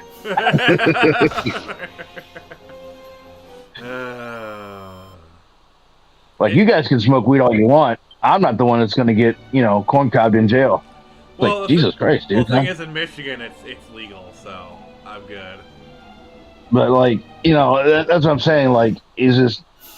I was just sitting there like, dude, no one's going to come for you. No one cares. I was like, do you know they sell emulators? Mm-hmm. Like legally? It's very funny. Like, oh my god, like, dude, they sell like. If it was that big of a problem, people wouldn't even sell emulators. Like, what do you think fucking Raspberry Pi is? Yeah. Like, or hell, like they have like the the Nintendo and Sega clones, like emulator systems. Like, well, those are licensed. Those are licensed by Sega. That's a different story. Oh my god! But still, like, I don't want to emulate because I don't want my family to get. I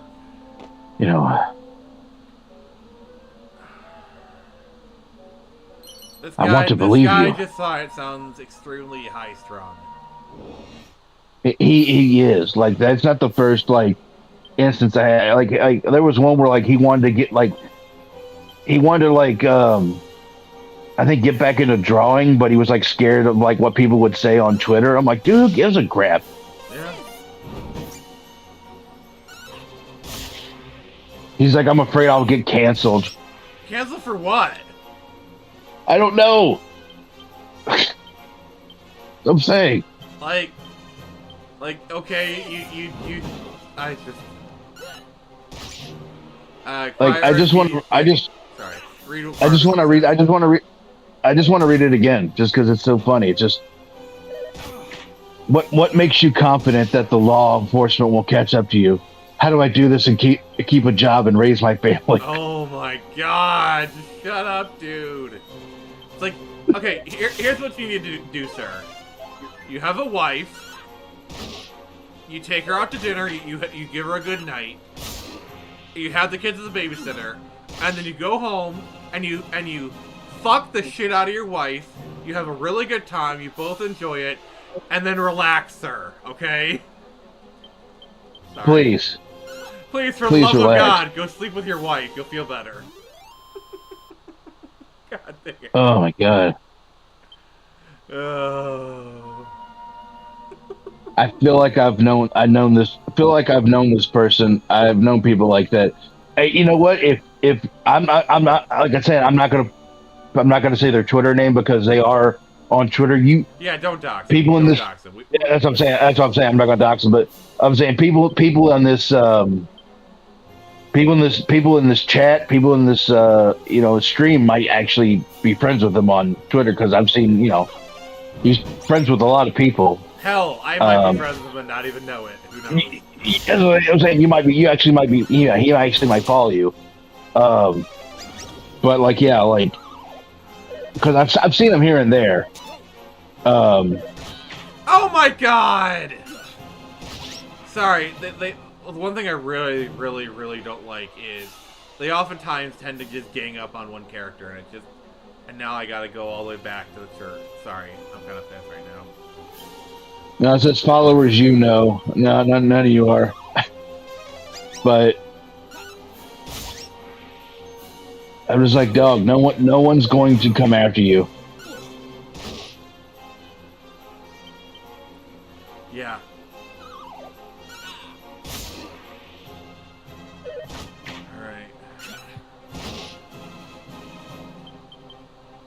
Like, I even told him, I was like, hey, we emulate games on Saturday sometime. Yeah. And he's like, I want to believe you. It's like, dude, what do you mean believe me? Watch the right freaking stream. Like, we're probably going to be emulating games towards the end of the stream. I mean... Oh my god. Yeah. I don't know. Just, like, I just thought that was something, because I was like, please come in and tell this guy that everything's going to be okay. I wish I'd Like- seen it. I would have, like... Yeah, I would have been blunt. I would not have been nice. I really wish you would have, because he's already kind of scared. But just like, I figured like maybe somebody who, is somebody who like, is a, master emulator. I mean, I'm a master baiter. I don't know if I'm a master emulator. Since, you're somebody who, emulate a lot of stuff, and you've been doing it for like a long time. I figured, you'd be the authority on it. Yeah, I mean, I've been doing it since like the early 2000s, so roughly about 20 years. That's what I'm saying. So maybe, you could like just tell him to calm the hell down. Like nothing's going to happen. By the Maybe hold power his of my hand. 3,000 followers, I tell you to shut the F up. Like, jeez. That's what I'm saying. I was like, be dramatic. Why don't you? Yeah. Like, I immediately thought of the movie Inglourious Bastards, and that meme. It's like, you have emulators hiding in your floorboards. Like, Oh my god, you need to make that meme. it's just If you like, don't make that meme, I will.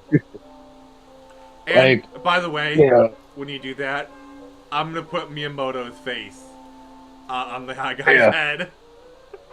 yeah. Like I want to make this meme so bad right now. Oh, please do, because that'd be so funny. Oh, I know. Like, I hear you have emulators hiding in your floorboards. I'm just like, like I'm gonna do it. Like I know what I'm doing after the stream. Alright, what are the comments saying?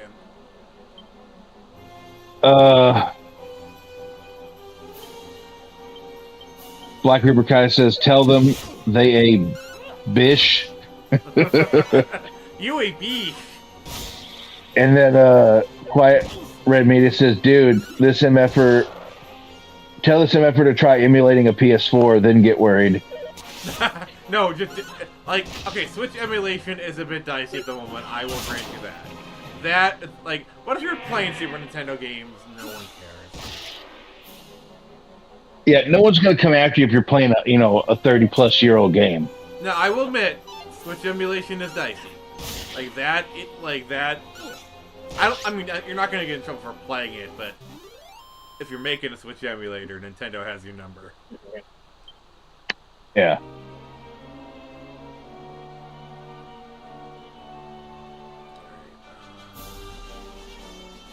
Violating TOS.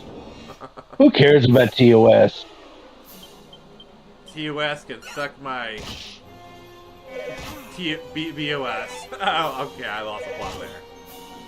Like this guy literally is in the middle of nowhere, right? He's in the middle of nowhere at a four-way stop. He comes to a complete stop at the stop sign, looks both ways. There's nothing for miles. Checks again, and then goes on. He's just like, oh thank God. My If I'd have ran that stop sign, the cops would have came and they'd have confiscated everything in my house. Oh God, I'd have went to jail. I mean, Think of the fines I would have had. I mean, it's one thing to like check once or twice because sometimes you never know what'll become shooting out, especially if you think it's clear. Yeah. But yeah, I gotcha. All right, what's the comment saying? I'm talking like an old dusty road out somewhere in Nowheresville, you know. Well, what are the comments saying?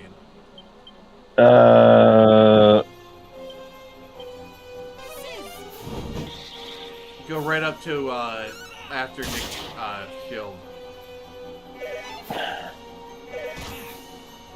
Yeah, no, I'm just trying to see here. So this is my so this is my DIK, but don't tell others, lol. Yeah. Don't do it. I'm gonna do it. In fact, when I do it, I'm gonna tag Nintendo of America.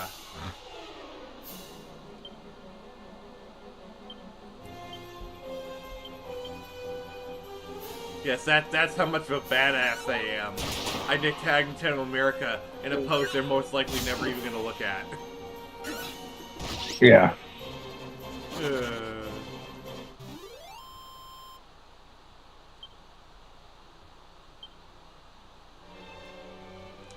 I even know what I'm gonna say. It's like at Nintendo of America right now, and it's gonna be that meme.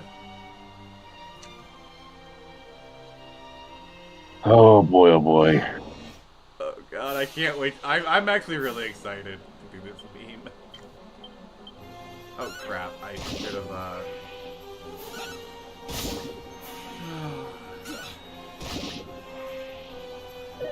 I definitely will. Power Red Media. I do play a lot of DCAU online. DC Universe Online, so if you do play that, I actually created. Oh, I used to play that. I created screechers. I used to play that.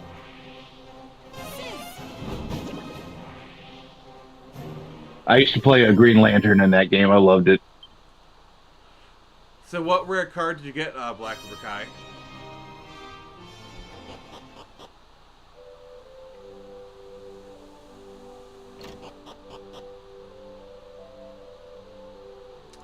Yeah, this is the pain in the butt is that I have to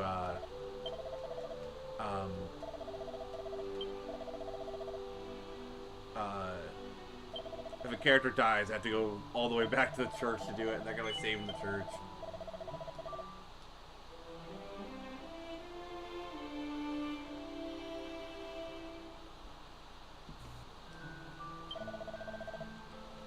Alright.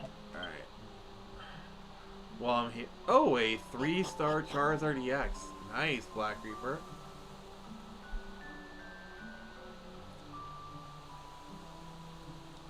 I have fairly good news. Well, good news for me, anyways. Well, yes, we know you had really good food. Well, that too. They were toaster strudels. I wouldn't say really good. They were okay. They were a bit cold in some places, and that toaster strudels kind are of pretty good though. They are when you can get them to actually heat right. Yeah. It was like burning hot when I was trying to take them out of the toaster, and then as soon as I eat the middle, it's like cold. I'm like, why? Why would you do this? Oh, somebody hates you. Yeah, me specifically. Damn you, God. But no, But seriously. no. So my new videos on Twitch have 33 views and 20 views. Nice. Yeah. I'm saying. And I people like what you back got to them say. up to my. I backed them up to my my YouTube account too. Just Nice. I don't want to lose them. They're not good, but they're history to me. Yeah. I wonder how to. I got to learn how to do that, like how to save stream videos. That's why I like YouTube. It does it automatically.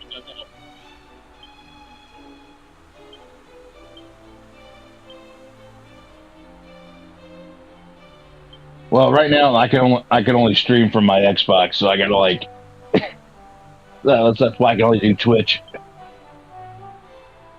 Right now, I am planning on hopefully getting a computer somehow. I want to get a laptop here pretty soon. Yeah, you need a gaming computer. Yeah, I do. I really need a gaming computer. I have a computer that's like old, but it's just, I don't know. It's not up to date. I need a new computer. It's not really meant for gaming. It can game, but not like, really good games. Okay.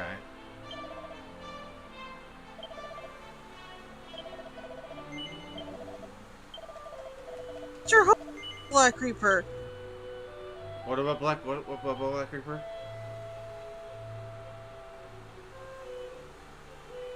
What'd he say? Oh.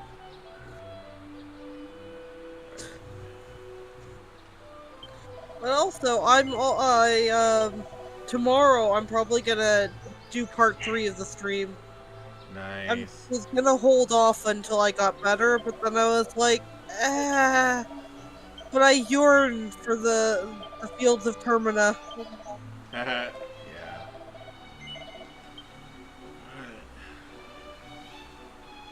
So we are all good. We're rested up. We have a person who gets got saved. We can venture forth once again.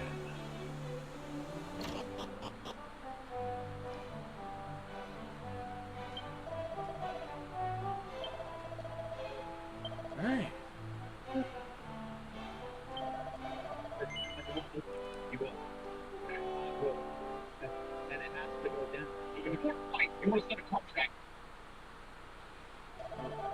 Oh God. What? So apparently now, oh my God, I don't. It's a no-win situation because everybody loses, but apparently now, like, supposedly there's going to be a Tate versus Paul fight. Wait, what? Oh no. Yeah, As apparently. in Andrew Tate? Yeah, apparently Andrew Tate wants to take on Jake Paul. Oh, of course in he a fight. does. Of course he does. I don't think they'll take that fight. Well, apparently Jake Paul said if his brother doesn't fuck him up, he will. So now they're like they're gonna do like a fight for 2025, and I'm just like, you don't root for anybody in there. No matter who wins, we all lose. Yeah. I mean, the only thing you can root for is the roof to collapse on both of them. If I can be honest, my money's on Andrew Tate because he's actually an MMA fighter, and he's not that old, you know. Well, and he has no reason to go easy on someone like Jake Paul. And Unless also they're secretly friends too. And also he can't take it on the chin because he has no chin. What?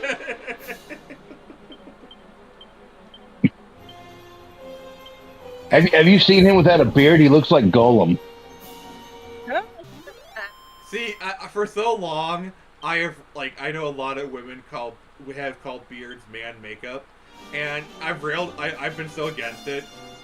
But when you see guys without their beards like Matt Walsh, yeah, one might have a point.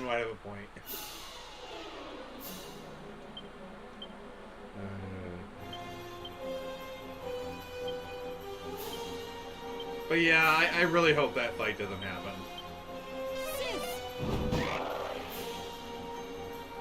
Sizzly. Yeah, I think the thing that won the fight for the Paul brother, was the age. The Paul guy. I don't know which Paul brother it is, okay? Age was a determining factor. That, in my opinion. Just the fact... Sorry. Well, I was just gonna say that, and the fact that Mike Tyson and Jake Paul are actually friends. Like, my mother said to me, and it's kind of been swimming around in my head, but she said, Well, yeah, it's kind of a bummer. And you never realize Jake Paul. Alright, I'm exiting from watching the video because I can't stand it's so loud. Just mute it. Just mute it. Talk. Just mute it. Yeah. Mute it. Yeah, but what she said was the Mike Tyson that you'd see get in the ring when he was younger is a very different Mike Tyson Oh than yeah. today. The Yeah. Mike Tyson of the past was angry at the world, and when he stepped into the ring, he wasn't fighting to win, he was fighting to kill his opponent. Because in his pretty mind, he much. was fighting against everyone who ever hurt him. Yeah. Yeah. That's But why a the lot of Mike people didn't even Tyson- want to get in the ring because they're afraid of getting knocked the hell out. Yeah. But the Mike Tyson of today is in a much better headspace. He's older, sure, too, but also his family's there. He's got a good head on his shoulders now. Mhm. He's not fighting to kill. He's just fighting because, well, there's money involved, and he just wants to be a good sport. Yeah. I mean, I know there are people saying the fight was rigged. Okay, my stance is, if it came out that it was rigged, I would not be surprised. Okay, given all the stuff. Yeah. I don't have any evidence one way or the other. But if it did came out, I would not be surprised. Like, I could totally see something like that being rigged. Oh yeah, same. Have you seen the Flash Skits animation of it? No. Oh, it's hilarious. Cause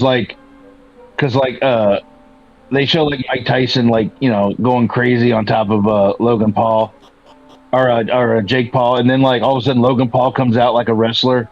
It's like, I'll save you, brother, and it's like, oh my God, it's Logan Paul. It's like, Sorry. but they announced him as a professional piece of shit, Logan Paul. He's the one that went to Japan in that self-selection forest. Oh god. Yeah. He made an ass of himself. Yeah, he is all around piece of shit. All the Pauls seem to be that. Yeah. Which Paul brother was in the Gamergate episode of SVU? I don't even know. I just realized I just unlocked a huge piece of lore that people didn't know about. Caster, do you know what I'm talking about? No, I have no idea. Okay, so obviously you know about Gamergate, right, Caster? I'm still trying to figure out what the hell Gamergate is, but Okay, I know we're of not it. getting into that. We're not getting into that. So Because no one knows what the hell Gamergate is. that is true. But there was a Gamergate episode of Law and Order SVU. And I think one of the Paul brothers is in that episode. I know. Oh, wow. I don't remember either of them being gamers. So here's how bad the episode is. And they ask, what did they do? What did they do? And the woman just said, they leveled up. Oh god, I have to show that scene. Either off screen. Oh god. It had to be off stream because do you really want a TOS violation over that? No. But Exactly. It's so bad. It's so. Yeah. The Kentucky. Yes, you need to take your incel black pill ideology. Yeah, the Kentucky Fried Chicken movie was worth a strike in my opinion, but not this. All right, what's the comment saying? The Black comment. Reaper says, later, have fun. I'm gonna go watch me anime. All right, Have fun. Have fun with the anime, sir. Quiet Room Media said they could change up the music for this game. Holy sh! He also says that's a fair point. There's no fire anymore. Yeah, see? Mike doesn't have the same fire he used to. The match was purely for spectacle. Yeah. And they didn't even do a good job of that. Yeah, we wanted blood. All right, Nix, is that better? Yeah, I think so. We'll have to ask Quiet Red. Alright, yeah, I turned down the audio, so... And he also says, I don't think so. The script was fake, and the betting was off because they didn't use the unified rules.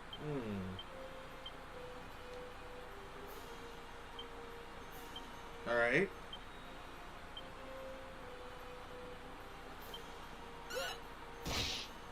I will say it always does annoy me when games, you can only turn down the volume in game, or some games are like you can't turn down the volume in game, you have to go back to the main menu to turn it down.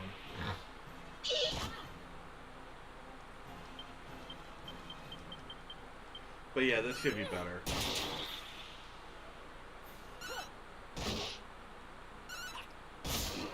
Yeah, on my streams, I like to have the audio there, but at an unintrusive level, you know? Yeah. The last thing I want is for people to feel like my co-hosts feel like they have to talk over the audio, which I feel like Nix was kind of feeling like. I do apologize. Alright. Fine. Yeah, it should be good now.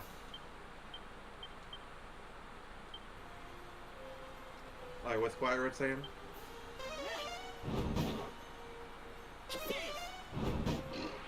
Oh no, he says, I wasn't complaining to that extent, lol. I just think they should mix the music up a little bit.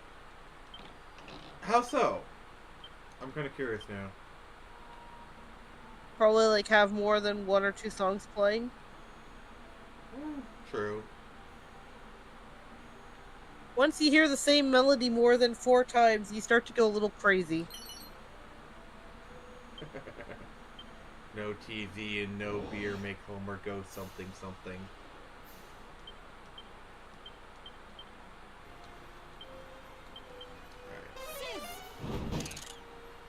Go crazy? Don't mind if I do! There you go, yeah. I was waiting for somebody to do that. Yeah, I figured you were, so I just oblige you.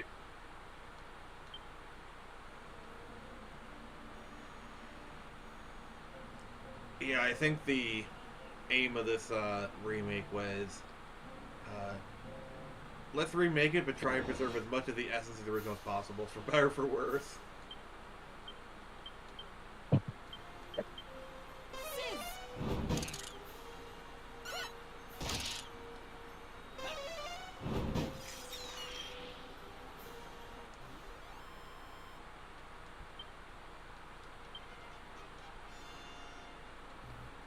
Yeah, because like a lot of these games, you'd be in areas for hours.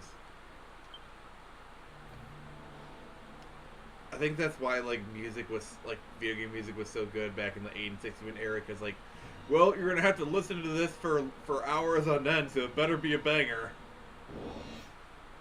Same thing was just the games in general, since they couldn't patch them. I think patching was a net detriment to gaming. I remember back, like on Xbox 360, apparently Microsoft would charge a fee of $100 every time. Like every time people wanted to, studios wanted to patch their games or something to that effect. Oh wow!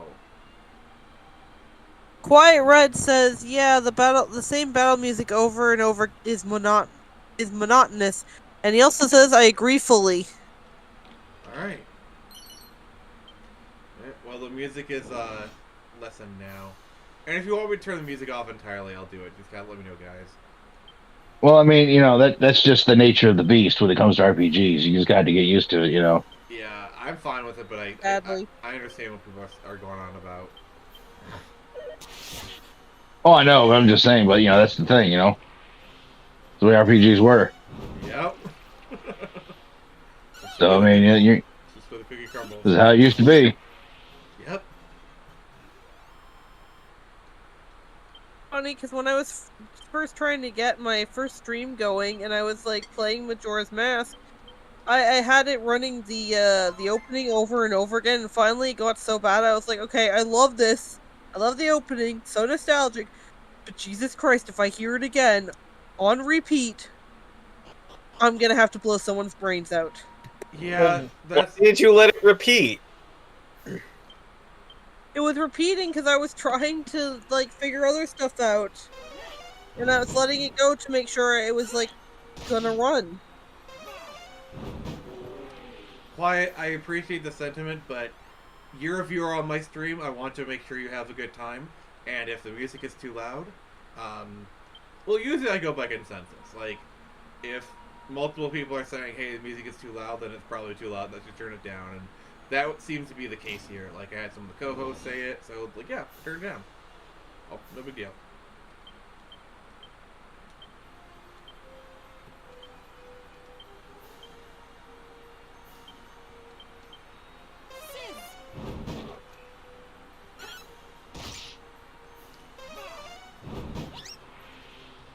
So, Nick, do you remember that one graphic I showed? I think it was like during one of the Friday Night Frenzies. We were talking about like Nintendo and Pal World, and I showed like the Dragon Quest monster designs. Yeah. Looking at some of these designs, you can see the inspiration from Pokemon, I imagine. Yeah, kinda. I mean, let's be honest here. Nothing in this world is truly unique and one of a kind. Unless all ideas have been done before, and they will be done till the end of time. I mean, the only thing that's truly unique is Buddy Girl Nix.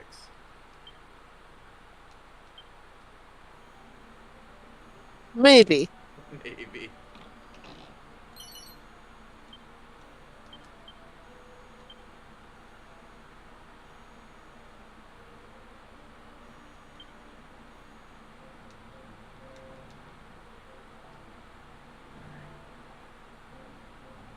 What's Quiet Red saying?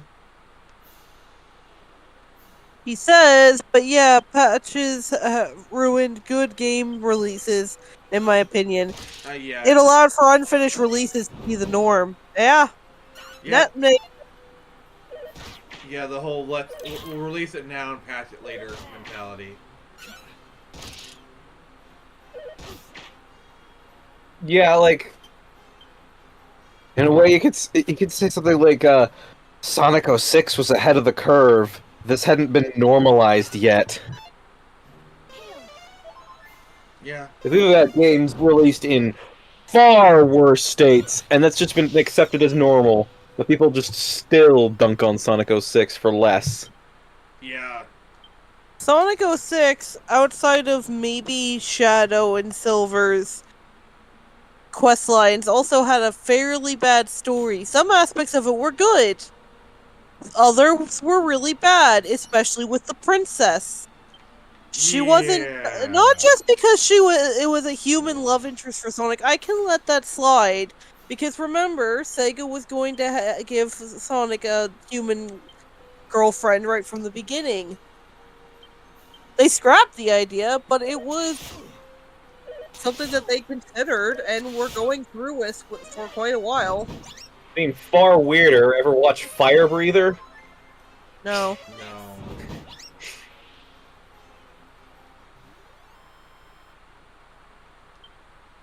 Kid who's his mother's a human, his father is a dragon, a gigantic dragon. And the question of how that happened even comes up. Donkey. Yeah, I was gonna say, how does a donkey and a dragon? There are some things we just don't question in fiction, and unfortunately, but my realism is starting to take that away from us. Like, dude, it's fiction. You just let some things slide. Yeah, like when Jar Jar Martin was like, What's Aragorn's tax plan for Gondor? I'm like, dude, shut the up. Do you even know that the kingdom would have a tax plan? What if Aragorn just isn't that kind of king? You don't know that. Time to heal. Yes, he's surviving on aid packages from the elves.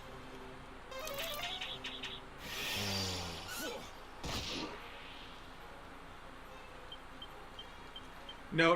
He discovers a mithril mine, and because of that, he doesn't tax the citizens; they tax the mithril. Sorry, I could go on like this for a while. Point is, those things really aren't important in the grand scheme. Yeah. Yeah, you can bring them up as like little world building tidbits, but like, the end of the day, all that really matters is the story you're trying to tell. Like, for example, you notice how in Lord of the Rings, we don't know Frodo's bowel schedule? Thank God. Yeah, like, that's why in stories you almost never see characters go to the bathroom. Because it's just such an unimportant part of the story.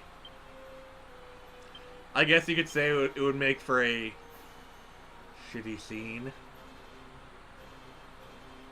Nick's bonk me, please. That was a bad joke.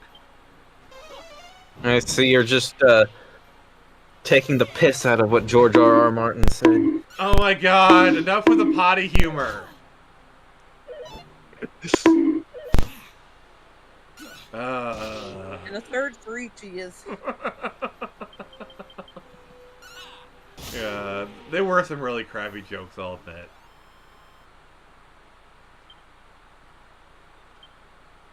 I was waiting for that.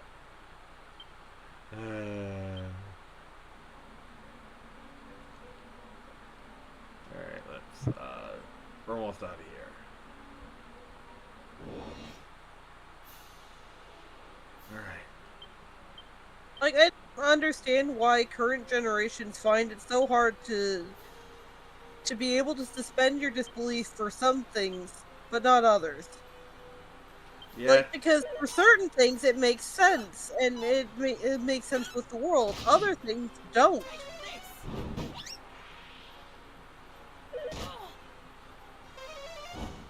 Like in Shrek, donkey and dragon getting together. Yeah, okay, I can buy that. It's a bit funny, but it's meant to be funny.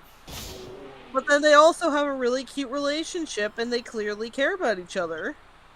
From what little we do see of them together. Also, I just love the whole D&D meme. It's like, you go to seduce a dragon, then what? Okay, the dragon's seduced. She's looking at you with desire. What do you do now? Did you see that Daddy Warpig post? No. Oh, going on about how it's ludicrous and stupid and blah blah blah.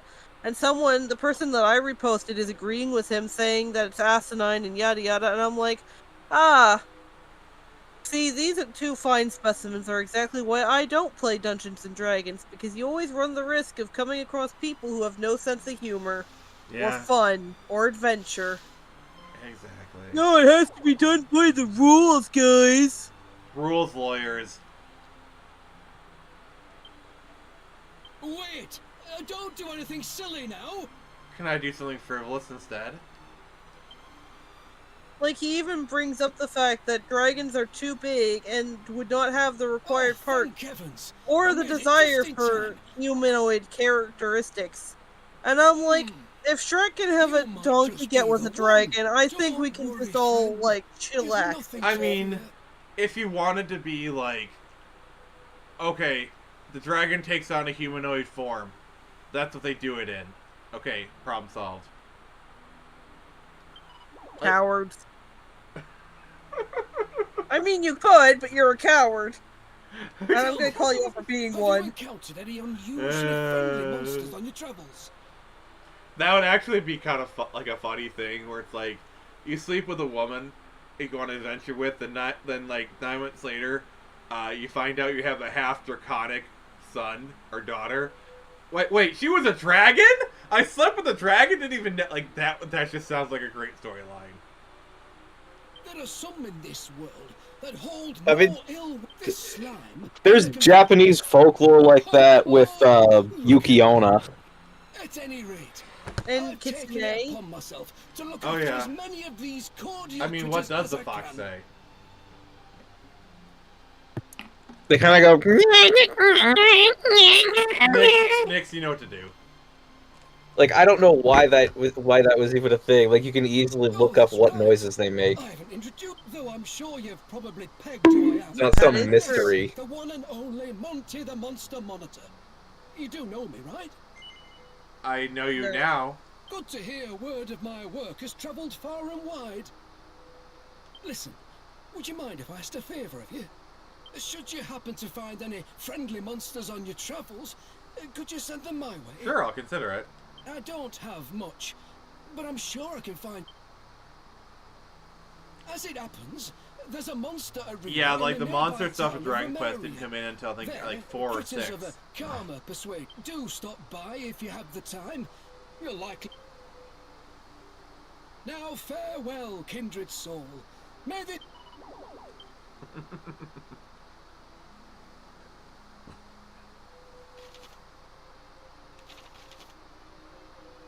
Alright.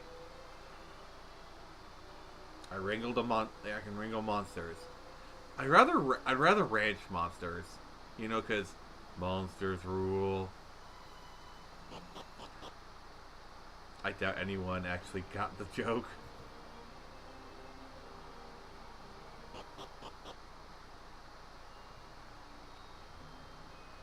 Alright, so I'm in Romaria.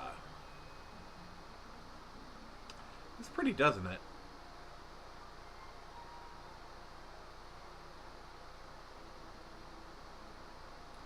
Alright, yeah, I should probably... Alright, why are you doing crickets? Why not?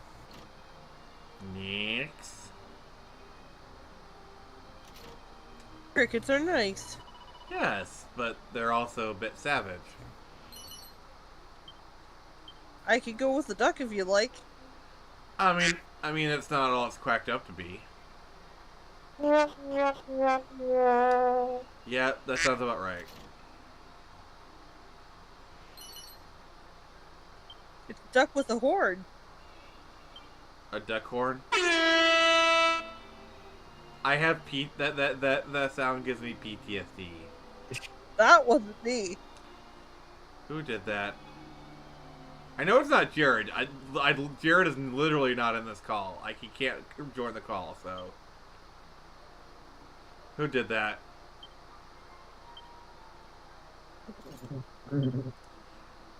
Show yourself! Who did it?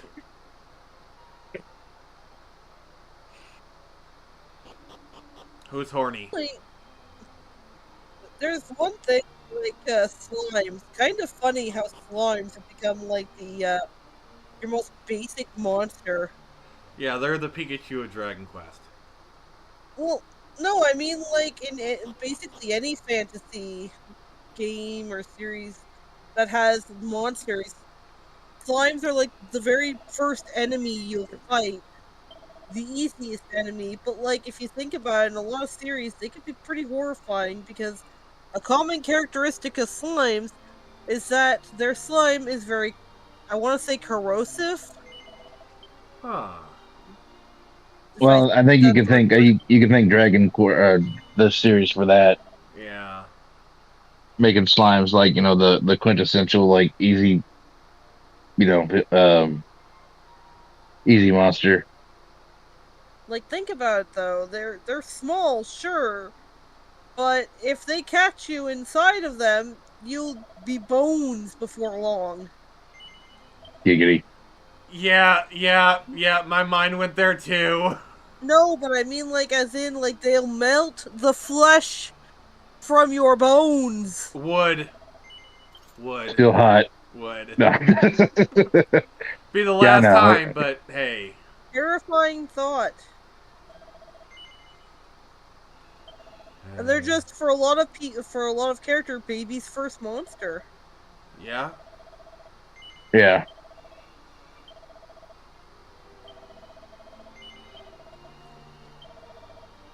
Alright, okay.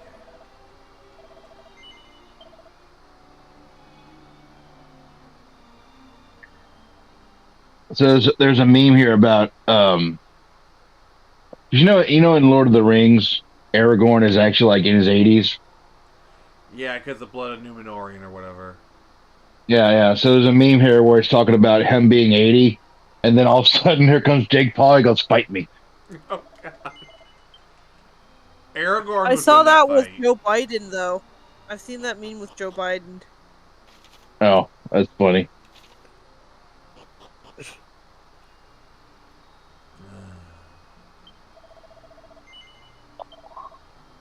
Alright, let's see here.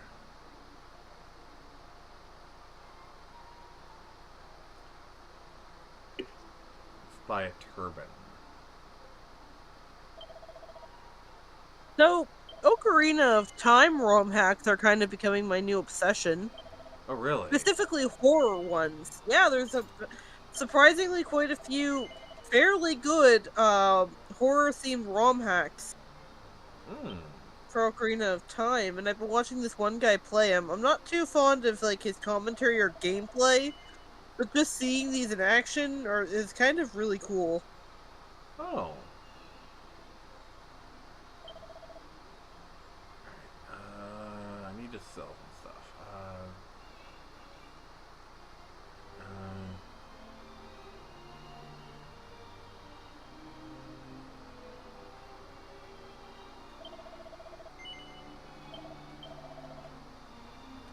Alright.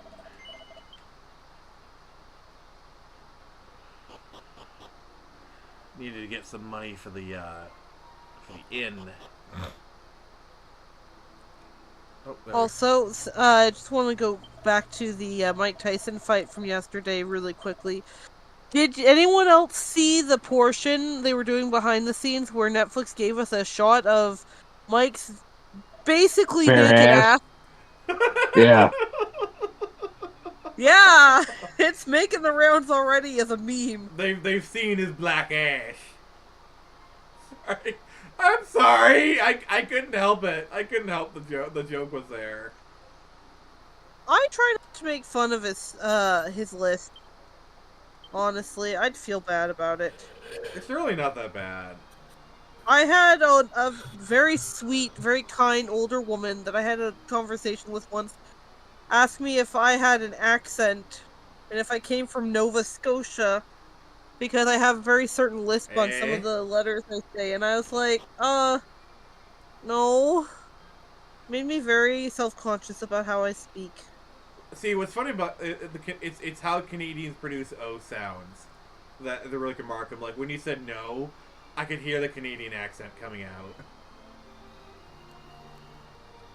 Keep in mind, I'm also very sick right now. You're always Yeah, that could be it. I have a bad cold. It's starting to get better. Okay.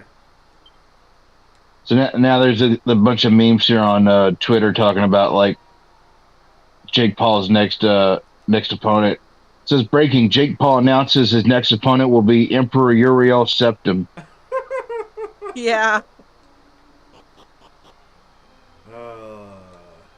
Breaking: Jake Paul announces his next opponent will be Dark Biden. Oh Yeah. my god! You know what I was just seeing making the rounds? What? Highlighting some of the development commentary in Half-Life 2 Episode 2, citing it as that where Gabe Newell himself, with this very smirking voice, cites it as the middle part of the trilogy, and how he can't wait for us all to see how everything goes down in Half-Life 2 Episode 3. And then you see the video where he's like, Half-Life is not about the story. It's what new shiny tech we can push this time. How about you just give us a good game? I mean, to be fair, Yeah, they I do guess give us a good game. Like, even Half-Life Alyx, from what I hear, was pretty good. Yeah, I guess it's Valve's Star Fox. That doesn't really seem to come up as much, but I guess Star Fox has always been kind of a technology pusher. Same with the F-Zero. Like, that, like, the only reason they made F-Zero 99, because it was just to shut people... Like, they literally had someone buy stock in Nintendo, attend a meeting, just for the sole purpose of saying, when are we getting a new Star Fox?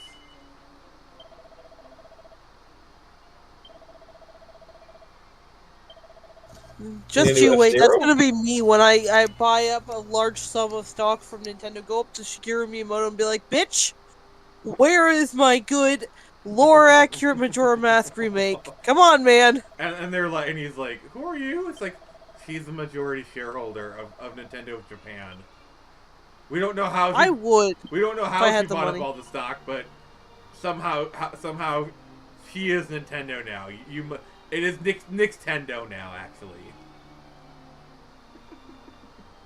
No, honestly, it feels like Shigeru Miyamoto doesn't even like Majora's Mask, and that's why he's like so I don't know about it. Well, he's been hands off with the Zelda series for years now. Remember, he handed off to Eiji Onuma Yeah. as like early as I think Skyward Sword almost.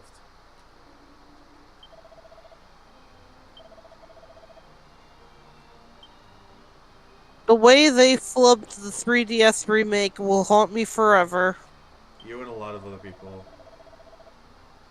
Like, I don't mind the graphical updates, but the way they updated it, they gave, and I don't want to sound offensive or anything, but they gave the the moon a Jewish nose. What? What? Chris, if you watch this, no, I know you won't care. You'll think it's funny. What the duck? They gave it a schnoz. Yeah. Oh my god.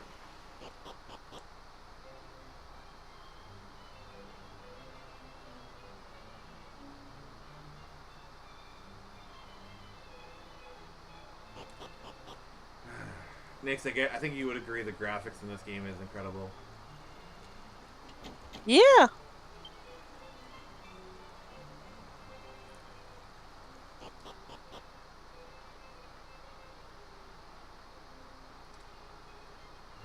Let's go up. Let's meet the king. Well met, traveler. Tell me, what brings you to fairest Roma? Oh, question mark.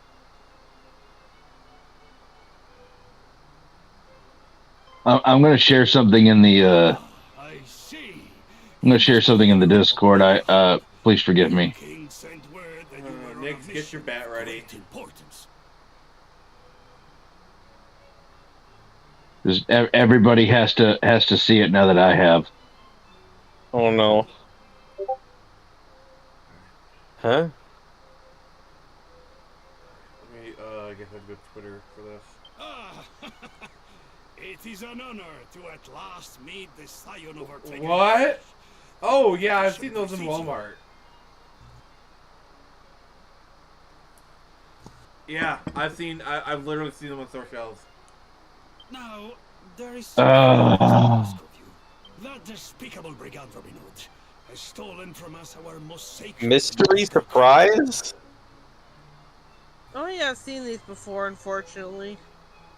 I'm hunting down Robin Hood right now. Were you able to return it to us? You would prove you believe me. But you know what's going to be terrible though is that there's going to be a whole generation of kids playing Half-Life and be like, "Hey, that's that Skibbity Toilet guy." Oh god. That's the worst. And may luck It's always weird. Well, it's pretty much like coming to see Imperfect Cell of Dragon Ball Z and be, oh look, it's Shoop de Whoop. It's always weird to me when I see Zoomers refer to 69 as like, oh, it's a sex number. I'm like, just, I'm dying inside. Alright, I actually missed what the king told me. I gotta go ask again. Hey, your highness, can I bother you again? Can you tell me exactly what to do in the same order, please? Real crown.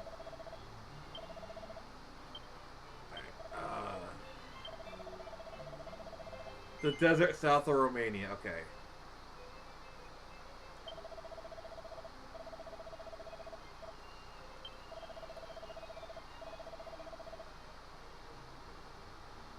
So, yeah, it's telling me to go to the desert.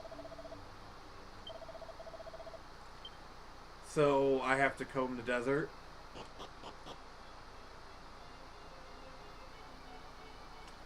Guys, I have to go comb the desert. We ain't found shit. I was waiting for somebody to pick up on it. Oh, I love that movie so much. Did you bring jam? I brought raspberry jam.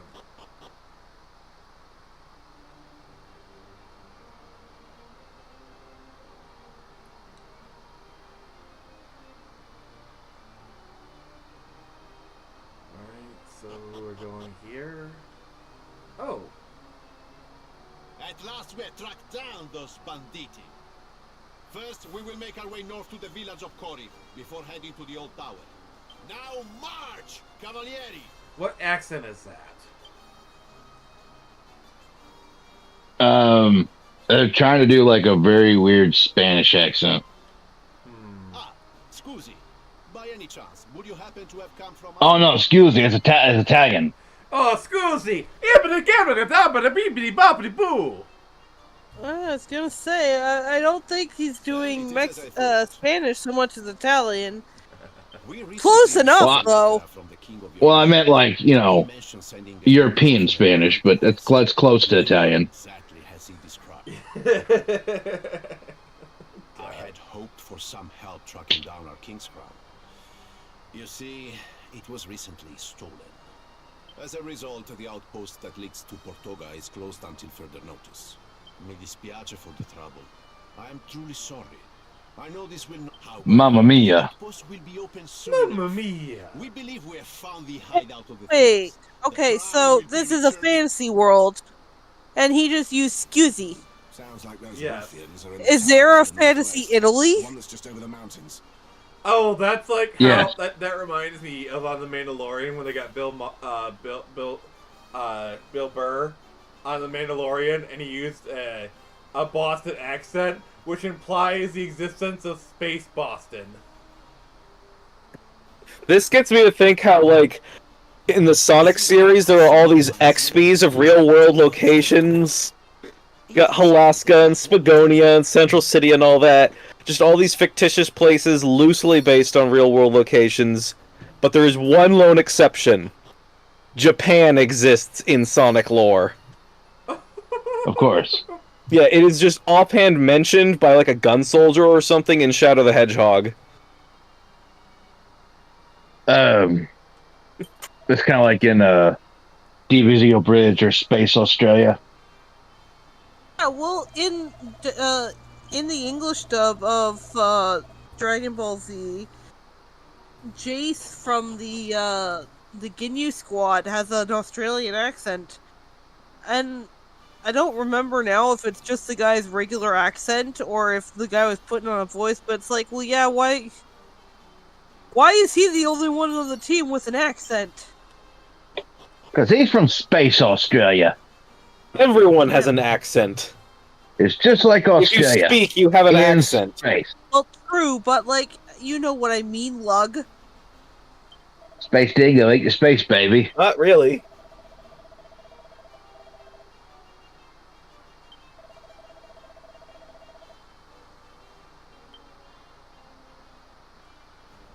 It kind of reminds me. So you know Kano from Mortal Kombat. Yes. Not personally, but I know of him, yes. Okay.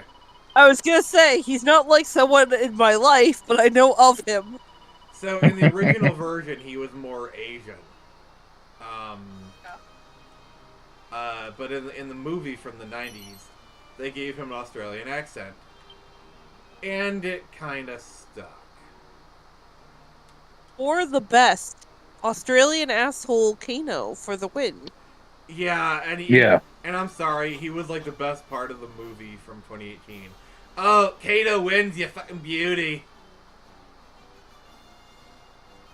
Like, that actor. Movie was shameful. How is it shameful? Movie was terrible. I thought I was going to get like when it showed this whole Scorpion thing, I thought I was going to get a good movie. And then But I then got they something follow terrible. some nobody character who wasn't even in the games, and oh, he's a descendant of Scorpion, and oh, he doesn't even really fight. He doesn't do anything cool. He's just a nobody loser that's meant to be like an audience surrogate. Yeah, like, See, it's called Audience Eyes. It's a writing thing where you need to deliver exposition. You have a character who needs to be explained everything, and that's how you do exposition. Writers lean on audience eyes way too much. And well, it's like you take a fish out of water kind of scenario, but like the thing with that is like it could be done good. This wasn't good. what got me with it was the whole like we have superpowers now. It's like all that stuff was never really touched upon. It was just just happened. They didn't need an explanation why someone's throwing a fireball. I don't need an explanation. That's Well, what because someone's they doing. had the amulet, I think, and like, oh my god, that whole thing with Sonya was really stupid. Like, haha, you don't have an amulet. You can't help us. You don't have an amulet. No, blah, it blah, was the blah. Arcana. It was like a mystical thing, like a tattoo, and he got superpowers because of it. Oh yeah, I don't know why I thought it was an amulet, but yeah. And then she gets Kano's, I think, after she kills them, right? Which yeah, okay, fine, character development, fine, whatever. But like, why didn't she have one right from the beginning? Why did Kano need to die for her to get? Because the only and why way didn't you have? Arcanas why are not passed have? when you kill the other person.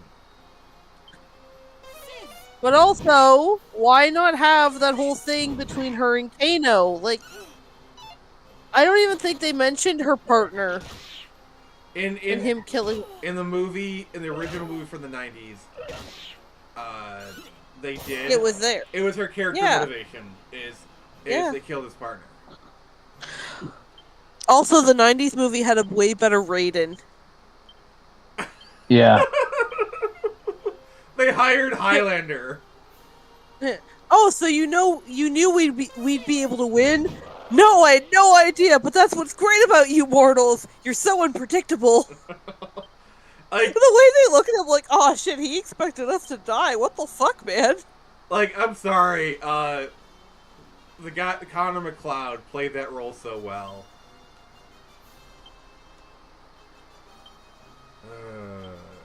Say what you want about the 90s movie, but it was absolutely the best live-action Mortal Kombat. The sequel, absolute dog shit. But the first one... should die.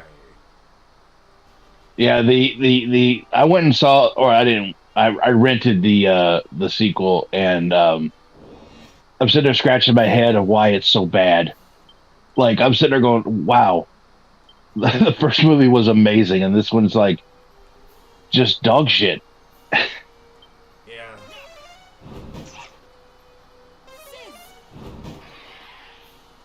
Also, the soundtrack of the first movie. Oh god. It's so iconic. Banger! They even had to acknowledge it in the 2018 movie. But yeah, it's like the theme song of the series. Yeah. And literally all it is just a techno track. Like Mortal Kombat, Kano, Lukia, Katana. It's just like soundtracks. It's just so simple. But Yeah, but I tell you what though, it hits you like a mofo. That's the thing. Well, it's a song that like you could beat someone's ass to, and that's the whole point of it. Yeah, and it just like the song kind of just grabs you by the balls and it refuses to let go.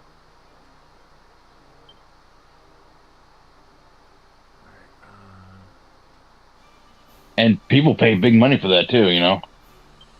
Yeah, Nix would know.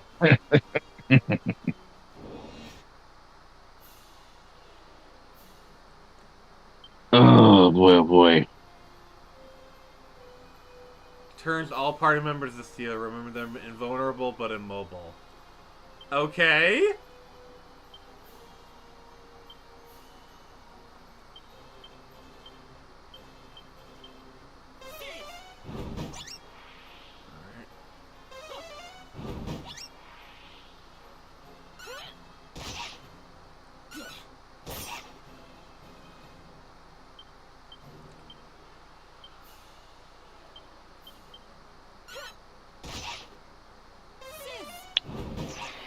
Yeah, one thing I like about these games is you're not able to buy all the equipment all at once. Like they do make you work for the power in this game. Oh yeah, wasn't the other controversy that they gave the chick pants? Kind of. I don't know. I remember when she had like normally she had like sexy battle bikini. Yeah, they basically gave her like gym shorts or something. Like, I gotta be honest with you. A bodysuit. Yeah, I gotta be honest with you. When I first was looking at it, I was like, wait, what's the difference? It took me like a good few minutes to realize, oh, they added that. So Yeah. It's an ugly mustard yellow thing, and I hate it. I like battle bikinis. I think they're cool. Yeah. Yeah, like they basically looked at her and said, "You hussy, put some clothes on." Yeah, like that like we're talking about the realism aspect.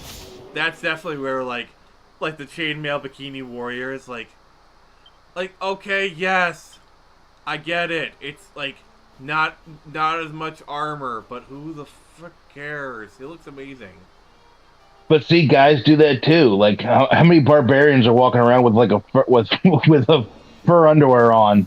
You know, A fur thong. How many Loincloth. how many Scottish Yeah. warriors do you see with like shirtless and just a kilt? Yeah, exactly. So it's The like, ancient yeah, Greeks going into battle naked. Yeah. Also, Horrible Man says first thing I hear is sexy battle bikini. Welcome to the stream, Horrible Man. We're happy to have you here. The best thing you Oh, yeah. could walk into, my guy. Yeah. sexy battle bikini. Yeah, you just walked right into that, which is something I like to do. Oh God. I'd like okay. I'd like to say I'd like to walk in, just have my chin like my nose be right above the battle bikini because if I run into the battle bikini, that might hurt my nose because the metal. I love how you guys are silent. Like, what the fuck is he going on about? No, I'm just. Hold on. I'm imagining them. Oh yeah. Fun fact about so when I first got Skyrim for the PC, one of the first mods I found to download that was an armor mod was what was called the Wolf armor, and you could only get it in the Skyforge. It was expensive, but it was a battle bikini, and it was really freaking cool looking. I liked it a lot. Yeah. Bikini battle sexy. That's the right order. Okay. Alright, what's Orbital Man saying? His kilts are very breathy on the bits. Fantastic feeling. Mm-hmm. This girl I'm dating, she wants to put me into a kilt, and I'm like, maybe. What have I done? I have a girlfriend now.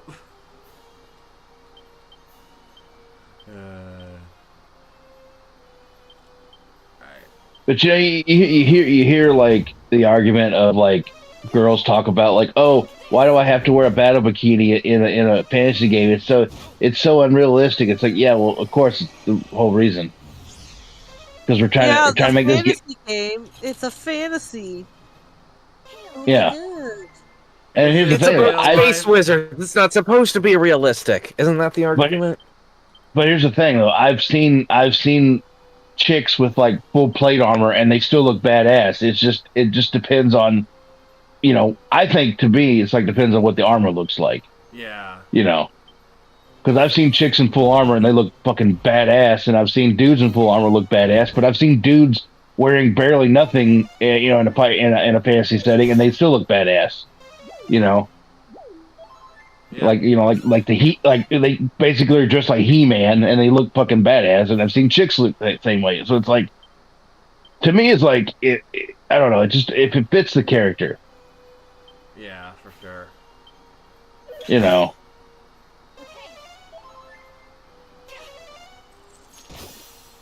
Like in the I think was it the anime called Bastard with exclamation point. There's a chick who like in the beginning she wears like full plate armor, and then later on she wears like sexy bikini armor. But it's like, you know, either way she looks badass. She looks more menacing in her fucking full armor though. I will say that though. Yeah. Just a moment.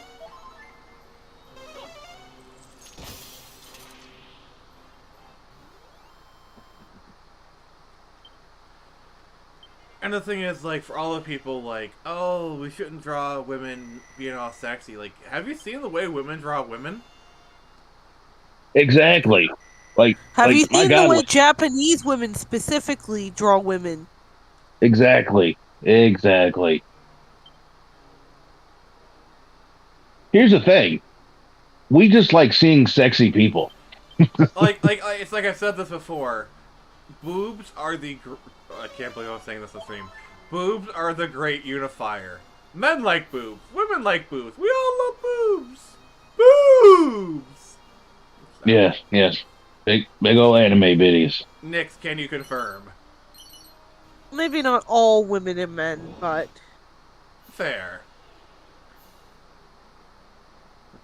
But we don't talk to those people because they're weird. Yeah.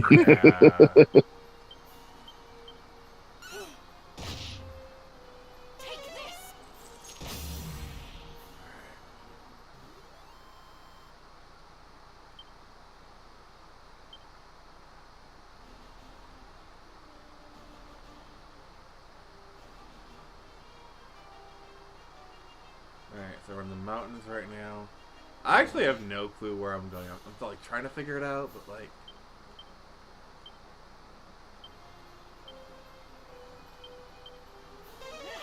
I guess that's the thing is like people don't understand is like stuff like that is what we call stylized, you know. Because even when you get in the full plate armor, people get pissed off if the armor has boobs. Oh yeah, the whole boob armor debate.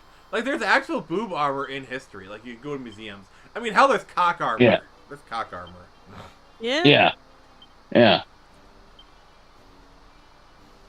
So it's like, you know, I don't know.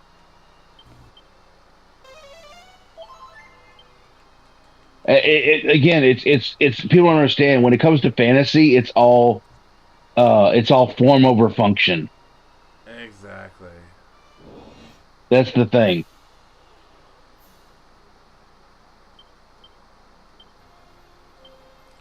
Alright, what's the comment saying?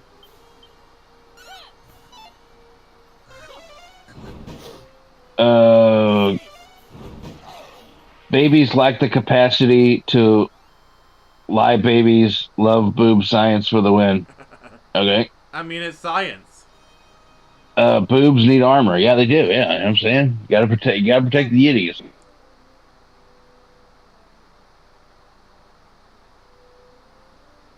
Yeah, my thing is, like, there's not a lot of women in the medieval era who are getting, like, custom armor made for them. But, like, you know Yeah. they want to look good in that armor, you know? Yeah.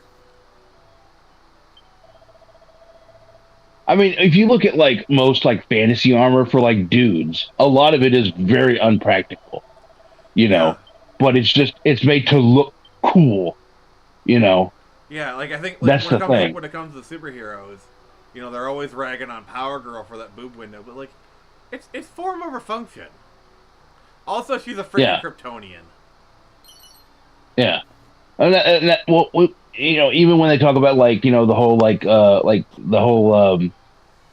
Incredibles debate on capes, where capes are, like, you know, they're a hindrance, doesn't matter. It's, like, again, it's form over function. It looks cool. That's the point of it. Doesn't have to be practical.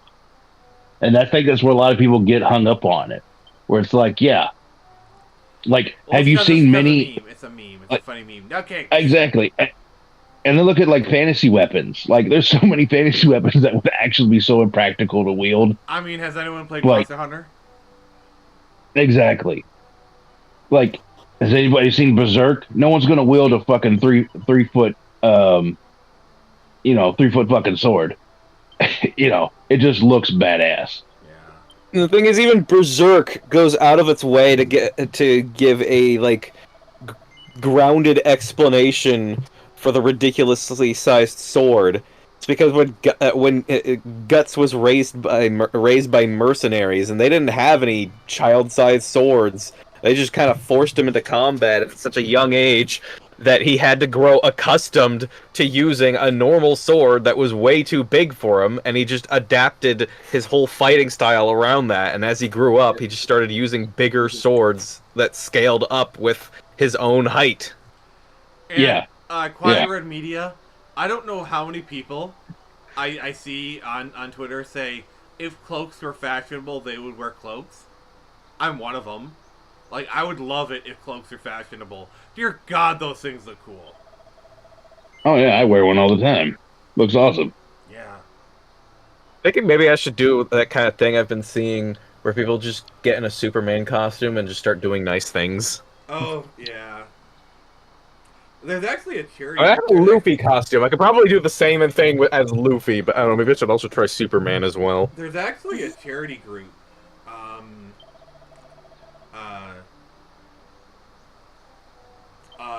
Called the League of Enchantment, where they dress up as superheroes and they go to hospitals.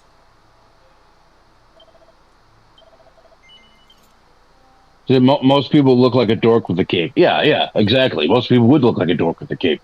Now Superman looks fucking awesome.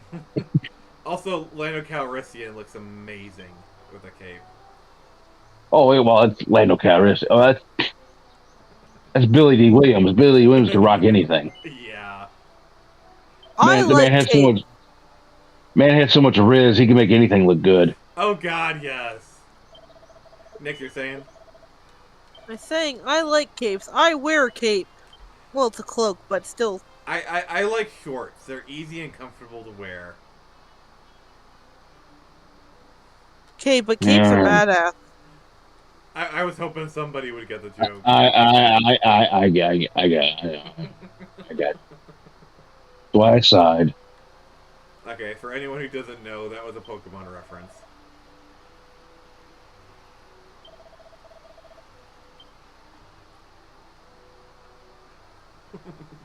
Alright, what comments we got?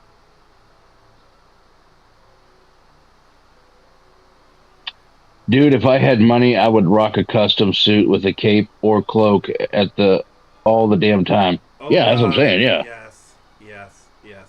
1,000 times, yes. Cape doesn't go around the shoulders. It falls... yeah, getting kind of nearsighted here. Cape doesn't go around the shoulders. It falls behind. Cloak wraps around the shoulders. Oh, okay. We have been cloak explained.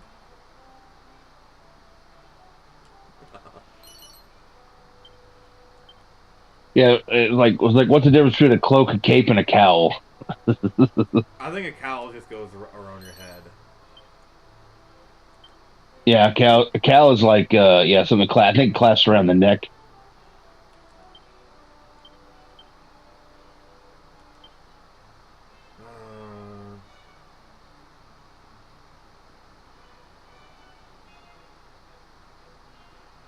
Now, do you wear a traditional cape on your back, or do you wear like a side cape on your shoulder, like Captain Marvel?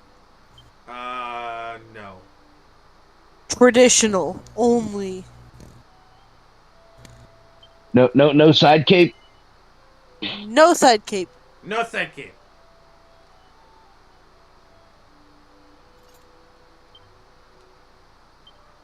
Or you can do the anime thing where you wear like a cloak with giant pauldrons. What is this? On your shoulders? Warcraft? Yeah.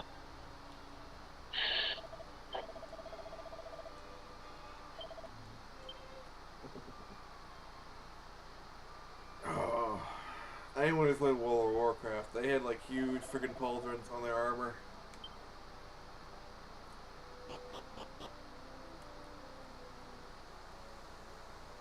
Alright, what's the comment saying?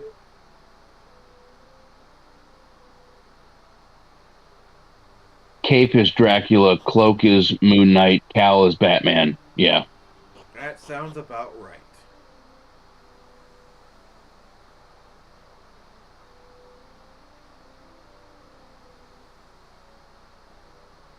I just want to make sure I saved before I ventured out with a lot of health. Alright.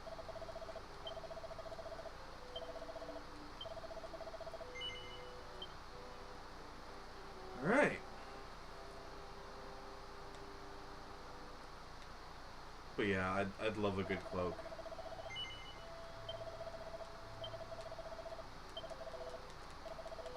What's one item of clothing do you guys wish would make a comeback that we haven't mentioned already? Item? Article of clothing. Oh.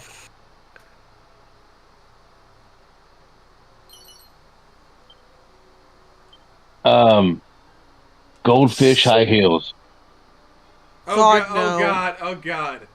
Disco stew. You remember that back in the day? They used to have high heels with like the heels actually had a little bit of water in them, and they had like a goldfish in them, like a live What? goldfish. That was a Simpsons joke.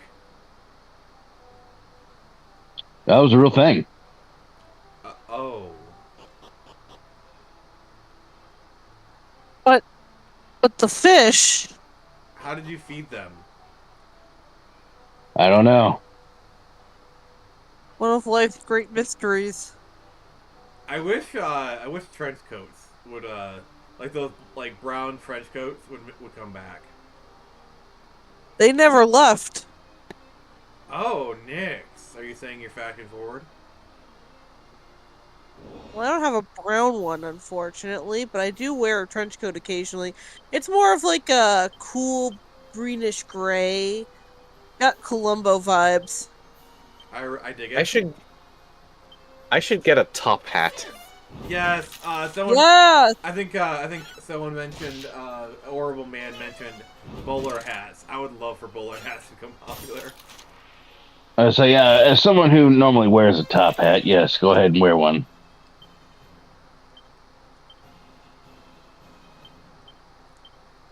Another thing I miss is you watch like some of those old shows and they have like those tailcoats they wore for ceremonial stuff. I would love for tailcoats to make an appearance, come back. Oh, did you know that tuxes were born or actually once considered casual formal wear? I can see that.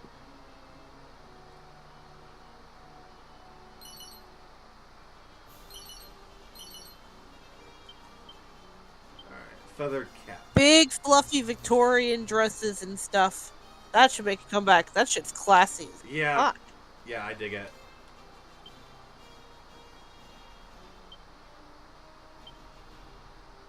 Put a feather in his cap and called it macaroni.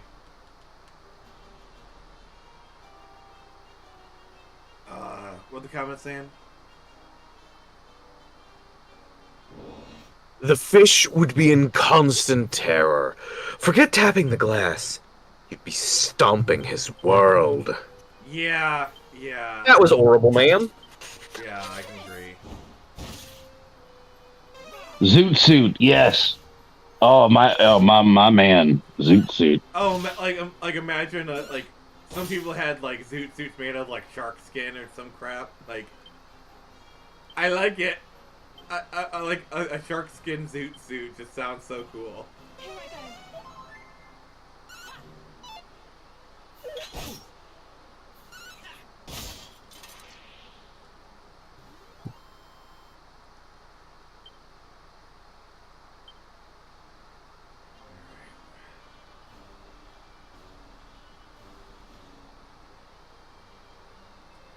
Yeah, so we're supposed to head to some towers, so take that way for Skyfall Tower.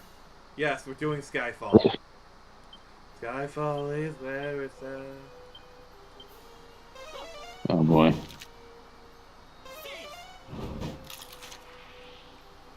Also, I think a lot of women would like it if parasols came back into fashion. You know, the ones Yes. the ones that block out the sun. Yes. Nix, I have a question for you since we're talking about fashion. Why don't women's pants or dresses have pockets? How would I know? Like, I know that's like a huge meme. Like, this dress has pockets! No, it's not a meme because it's funny. It's a meme because it's true. And women are pissed, but we want to make a joke out of it. Oh. Because they've got a purse for everything. So it's the purse. Yeah, Are the purse Purses are more practical. More pocket space. Yeah, I remember seeing like some kind of viral post that was going around. questioning like where are all the pockets in women's clothes, and someone's all like, it's so they can sell you more purses. Big Purse has got you down, ladies. Let's fight against Big Purse.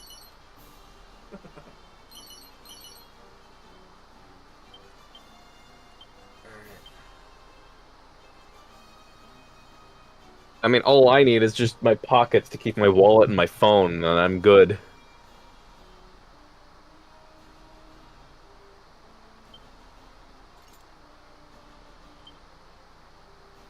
Maybe my backpack.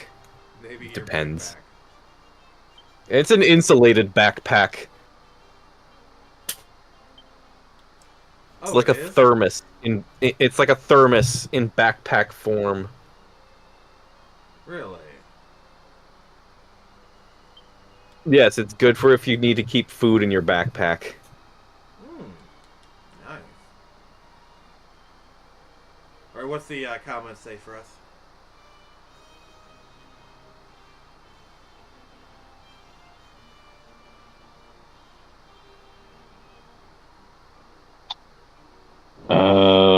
What? I have a zoot suit from dressing as the mask one Halloween. Not cheap. Not cheap one either. Legit with a silk inline. Ooh, baby. Wow. You got all Yeah. the riz, sir. You got all the riz. Satchel over purse. Indiana Jones had one. Yeah. It's not a purse, it's a European carry-all. I understood that reference. It's a Seinfeld joke. Thank you. It's a Seinfeld Thank one. you. Yeah. I didn't think anybody was going to get that one, but thank you. Hey, we should bring back Puffy shirt so we can all be pirates. I don't want to be a pirate. I was waiting for you to say that.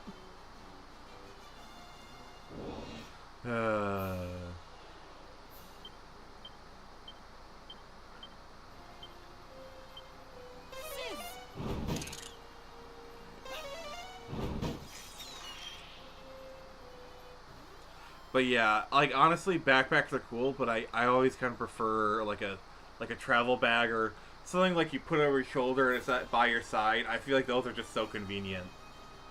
Because like when you want to get something out of your backpack, you have to like take it off, put it on the ground, open it up. Whereas this, it's like, oh, it's right here. Here, have it. It's just so great. Well, Quiet Red Media, you can be a pirate.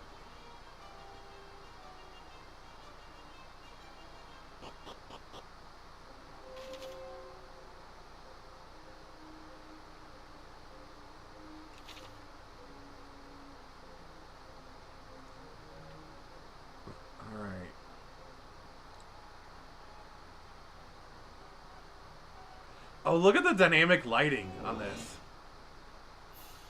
Oh, crap. Let's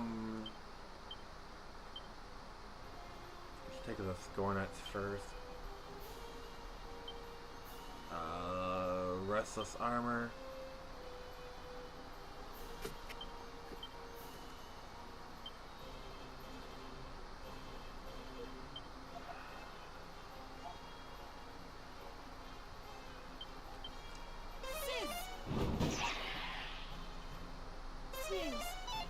Alright, you can have it.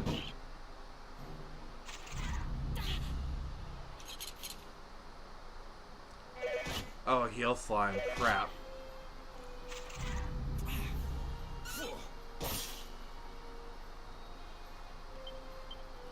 Alright, what's the, what are the people saying?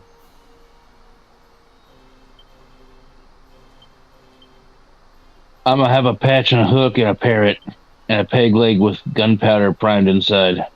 Alright, works for me. A flintlock peg leg? I think I applied that to a character of mine. I should do some more with that script. It kind of ended on a cliffhanger. A cliffhanger? Wow, that's not good.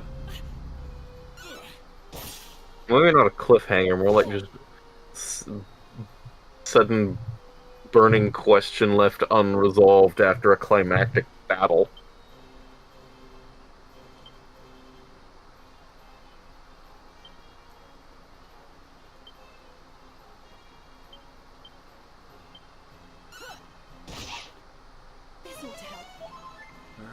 stay on top of the healing. Alright. Thinking about playing Tears of the Kingdom again. I have not played Tears of the Kingdom at all. I don't want to actually go and do like the missions or side quests or anything. I just want to go and adventure in the world. There's something, I have no idea why, but for some reason in the last few years I've gotten this huge wanderlust kind of thing. Like I want to go out, I want to adventure, I want to see old ruins and like camp under the stars. I don't even like camping at all. So what you're saying is, you wanna travel across the land, searching far and wide. Not in those, in the way that Pokemon does it, but kinda. I mean, I want to be an adventurer. Just don't take an arrow to the knee. Funny thing you mentioned Skyrim, because Skyrim didn't give me that same feeling that Breath of the Wild and Tears of the Kingdom give me. Like, Tears of the Kingdom less so. Nothing will ever match Breath of the Wild for me in that way, but I do really like the newer features of Tears of the Kingdom. I got cock-a-doodle-doo as a spell. Sorry. Like, I don't know, something about how the Zonai were presented in Breath of the Wild, in the areas you could find, like, ancient ruins pertaining to their tribe, and you'd have, like, all you have were wild speculations and possible theories. And that just adds so much to the world, and it made me eager to explore, because I was like, yeah, I want to see all these cool things. I want to go to these cool places and, like, see the ruins of ancient civilizations and the civilization that came from before the Calamity. And then in Tears of the Kingdom, now you know the Zonai were actually, like, the Sheikah on steroids. Yeah. With mechs and cars and blah blah blah. And blackjack and hookers and a healthcare plan. And it's just so much less interesting because you have all these questions answered that, for me at least, I didn't want answered. Not really. I think one thing that, like, we as a society are learning is sometimes the question is more important than the answer. Yeah. Like, there's this one area in Breath of the Wild, and I don't know if you've ever seen it when you played, but it's completely pitch black. There's no light that can get into it. Yep. Save for your flames. And that is, like, my favorite area in the game when I first saw it. Because of all the possibilities it raised. Yeah, I can see that. It ended up being fairly underwhelming, but it just conjured so many different ideas and theories in me. And it stuck with me because of that. Like, it inspired me. Well, there's this area in Breath of the Wild where you go in and it's completely pitch black. Like, it's not a room or anything. It's just like a forest area. Oh, you're talking about the Typhon ruins? Yeah. Yeah. But then when you go to visit it in Tears of the Kingdom, it's not the same in any way, shape, or form.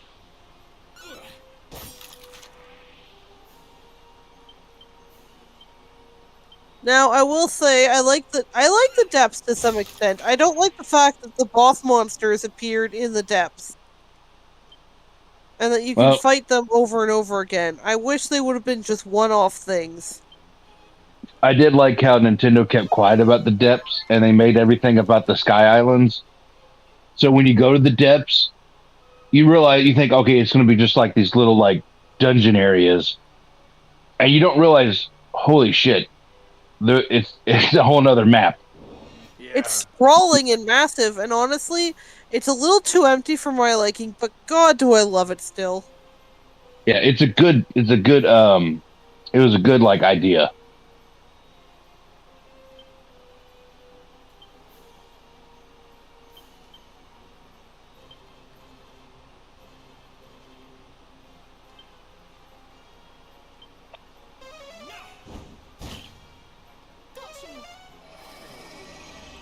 Because while there are there are enemies in the game, it does feel a little too empty. Yeah. Like, there are little places you can go and get pieces of armor from past Link sets. Like, you can find the Hero of Time set, the Hero of the Winds, yada yada yada. But I would have loved it so much more if there were more ruinous areas in there, like more bits Oh, of because culture. the Zonai are supposed to be down there, so yeah, there should be more stuff down there. Like they had like mining stuff down there. They had a whole ass temple down there. Come on, guys.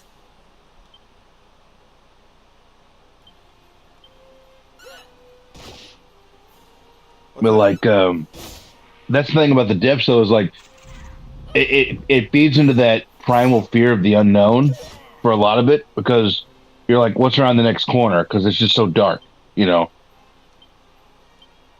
What's lurking just a few feet in front of you?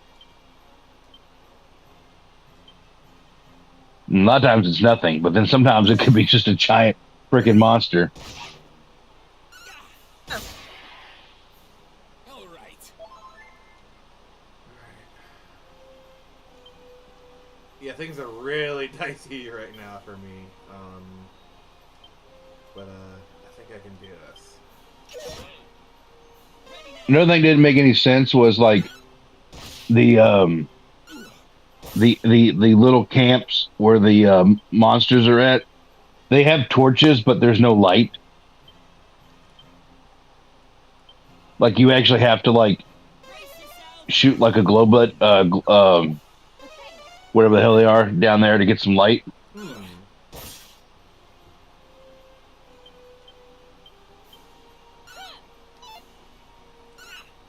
Another thing that really got me on that kind of wanderlust thing, it was a video by Hello Future Me. Okay. And I'm just trying to find the exact video because I can't remember what it's called. God damn, this man's got too many videos. Stop putting out so much good content, you son of a gun. Alright, well, Nyx is looking it up, Cass, so can you catch up with the comments, please? Ah, yes, here it is. The Power of Abandoned Places. It's like 30 minutes long. Well, 29 minutes, actually. And it was released about 3 years ago. But I've watched it so many times, and every time I see it, it just inspires something in me. Like, you should post that to Twitter or the Discord, one or the other. Yeah. I'm gonna. Because I like to see that, actually. It is really good.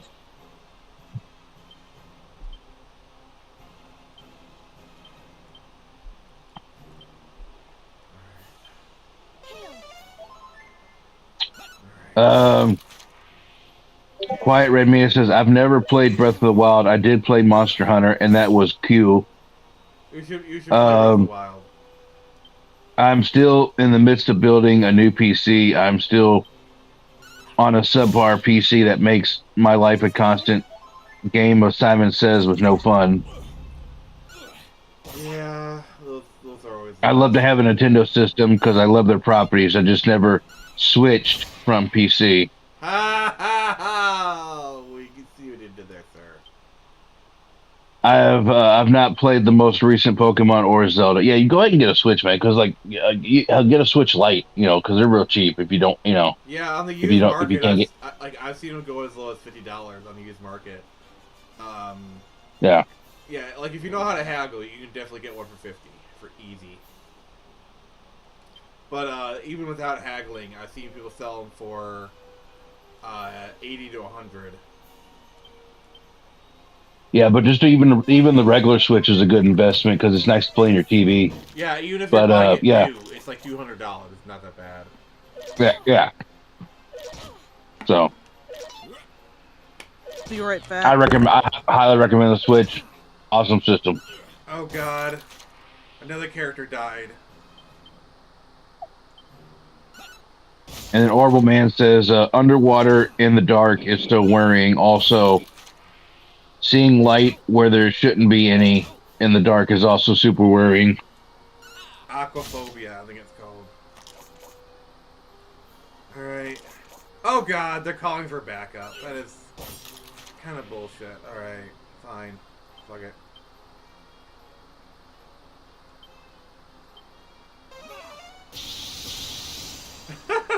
This spell is gonna be very helpful. It's called Poof. They are smitten. Well, and that's the way the depths works in Tears of the Kingdom. Is like if you don't have a life source, you're completely in the dark.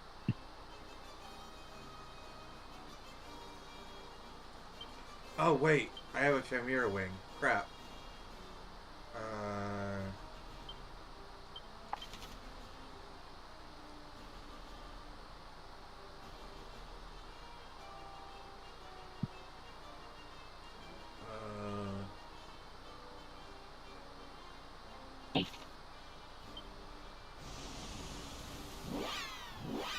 Yeah, that's why it's always important to have a Chimera wing with you, because you never know when you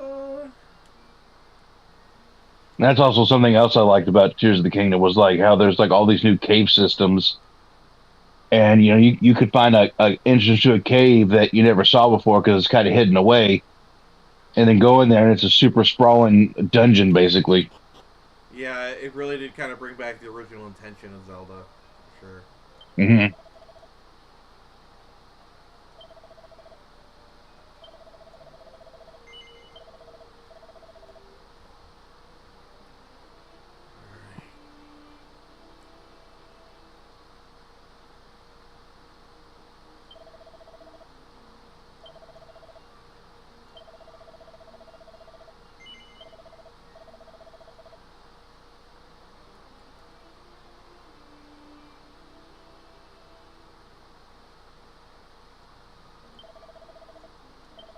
Alright. Yeah, the thing about this game is, like, once your characters start dying, you gotta head back to town, because, yeah, that could have been dicey. If I didn't have the Chimera wing, there's a very real possibility I might not have been able to, I might have got a game over if I didn't have the Chimera wing on me, honestly. Yeah, and they just start rolling along with you in a comical casket. Yeah. See, that's what I love about these games. They have, like, a charm to them.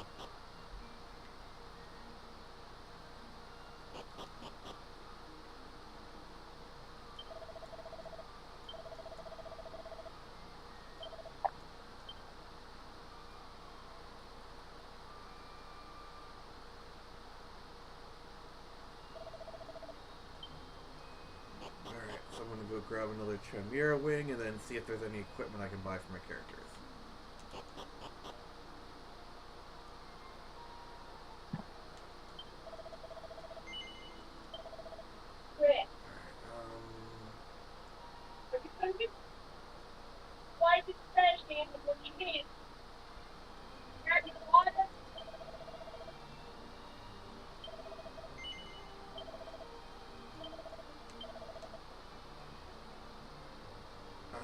Kissing enemy, other,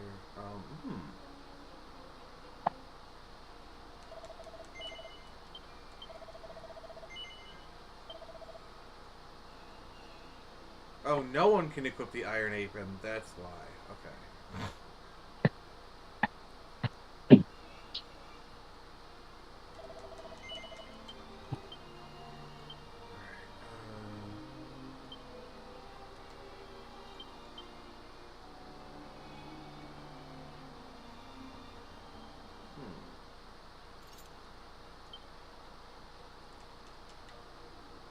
Let's see, what they got for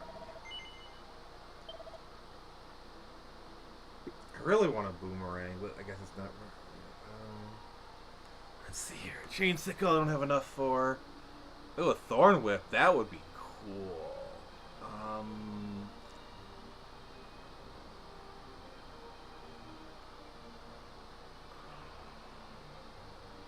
Let's just do leather armor for my character then. That'll work.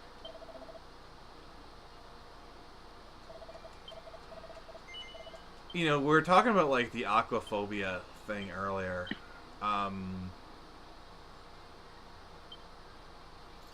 Should I play,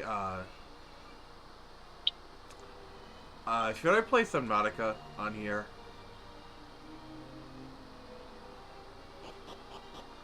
Is there a game like this that's multiplayer?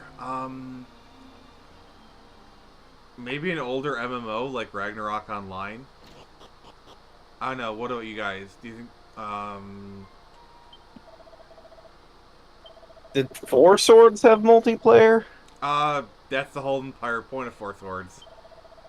I don't know about online. Maybe if you have the Switch version, you could. Yeah.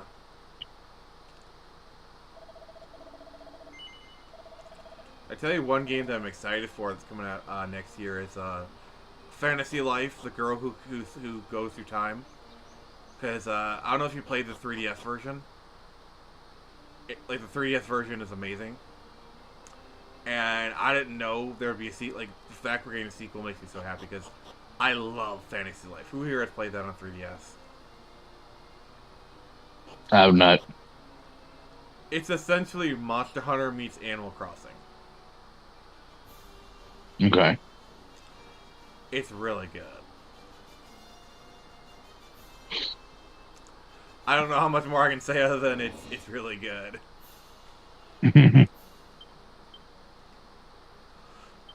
So basically the way the game works is each class is called a life. And they kind of work together. Like you have the Paladin class, Spellcaster, Ranger. But then you have stuff like Woodcutter, Sewing, Cooking, you know? Mm-hmm. Like let's say you wanted to make like a sword. You'd use the miner class to mine the iron ore. And then you'd use the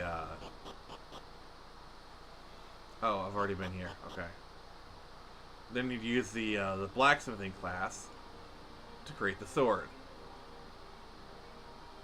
Oh yes, Orwell Man. I still have my copy.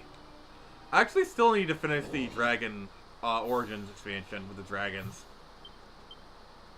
I remember I was putting off buying it for so long, but then when there was like, oh, the eShop is going to close, and make sure to purchase it, and I'm really glad I did. Take this.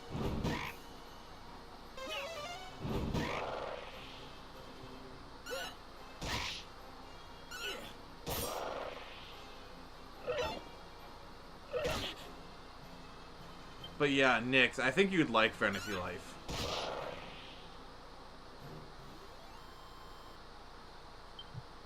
Have you seen the trailer?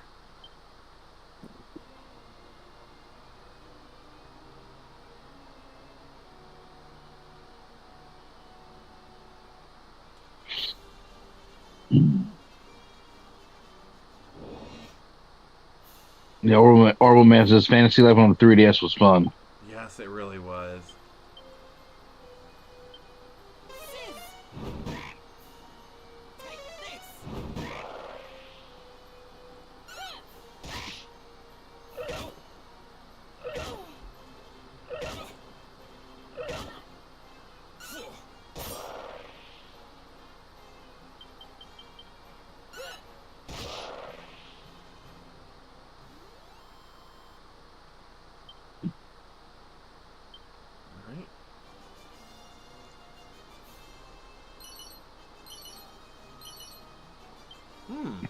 I got some good stuff.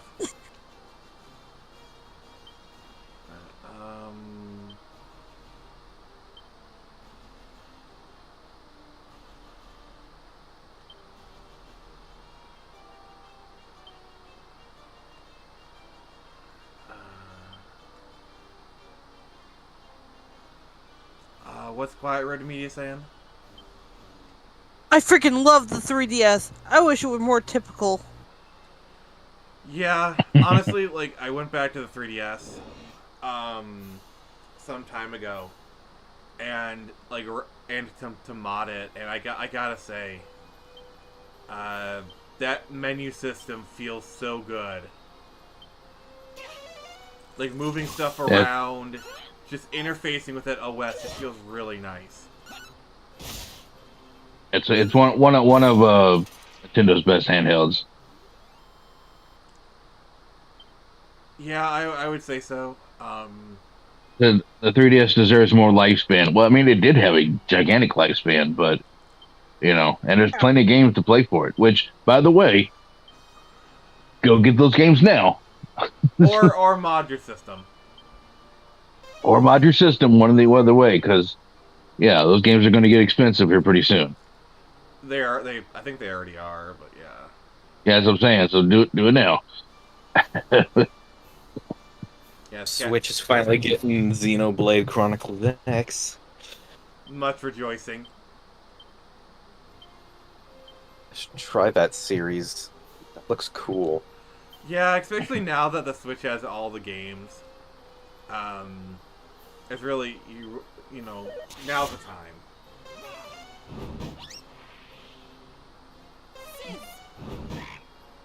You know what really is weird?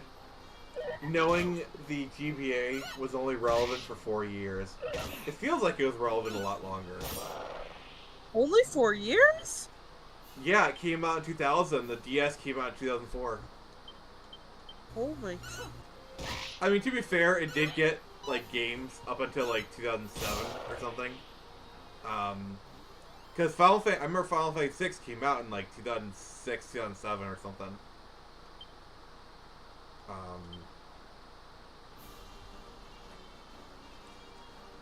But yeah, it was really relevant only for a short time. But yeah, the GBA was formative for me. There's so many good games in the GBA.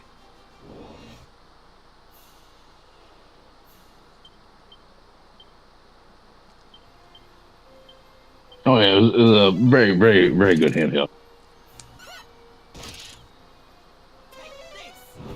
Yeah, it's one of those handhelds where there's literally something for everybody. It has such a vast library. There's literally something for everybody. Yeah, there's action games, platformers, RPGs. Hell, it even had its own small video library. Yeah. Remember those? Oh yeah, UMD video, the GBA video. Yeah, the GBA video. Yeah, you get an episode of something. Pretty much. On very crappy compressed format. See, I never had the Vita. I love the PSP. The PSP is god tier for me.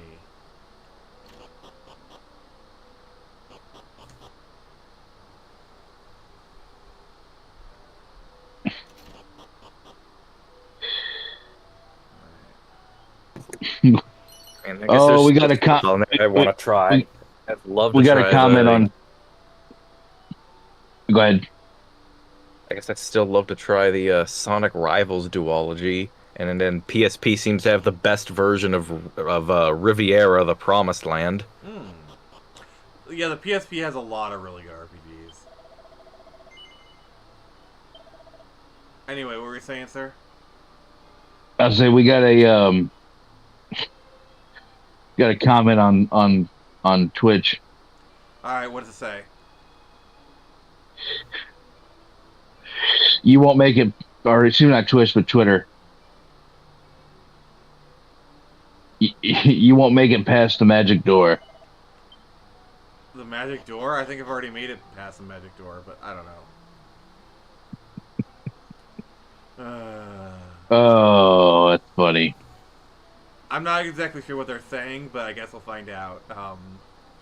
Well, it's not so much what they're saying; it's who's saying it. Hold on. Oh, is it our favorite hopping friend? Yeah, hold on. Let me go here to the Discord here. I think I know who it is. Yeah, that's why I'm not even saying anything. It's our friend, isn't it? Okay, let me check this out.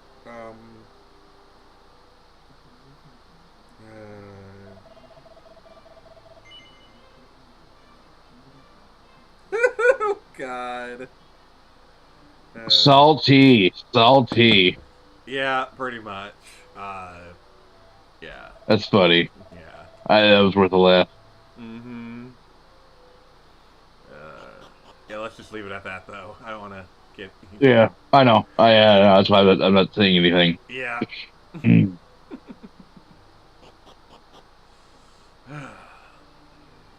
Okay, we have a Chimera Wing. Alright. Let's head back to...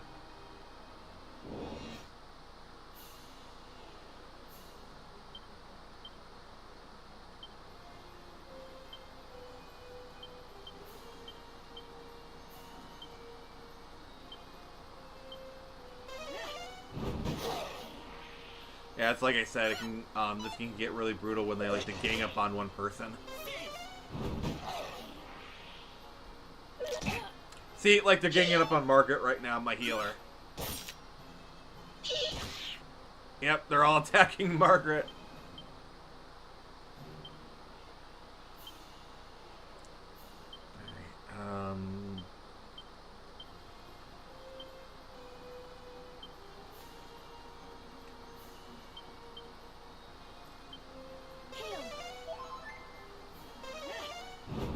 Alright,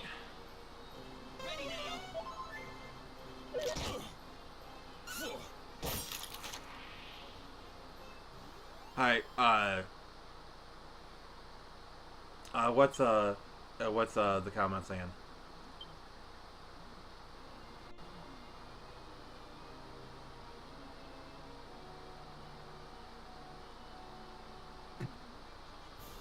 That horrible man saying, I recently gave up my stubborn vendetta against mobile gaming and had to get a new phone for the Tokyo Ghoul Gacha game. Oh yeah, I could totally feel that. It's like, kind of feels like condemning mobile games on principle would be like condemning arcade games or something. I mean, I kind of get that.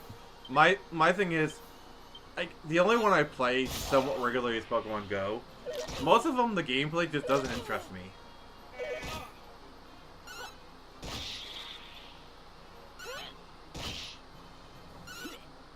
I mean, I guess I was mostly playing like Sonic Forces Speed Battle and Mighty Doom. I've kind of shifted focus back to PC gaming again. Oh, speaking of mobile games, remember that Commander Keen game we're supposed to get? Oh yeah, that's like the closest we've gotten to like an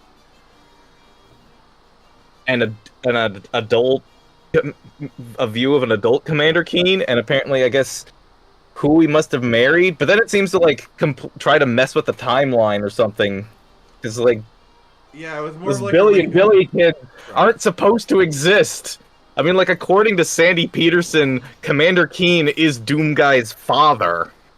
Yeah, and I think there's, isn't there like a scene in, like, Wolfenstein the Youngblood, where, like, it's heavily implied he went to the Doom world or something? Well, to be fair, the Machine games, Wolfenstein games also contradict the family tree as well. How so? Because I think it's like, the BJ in Wolfenstein is Commander Keen's grandson or something?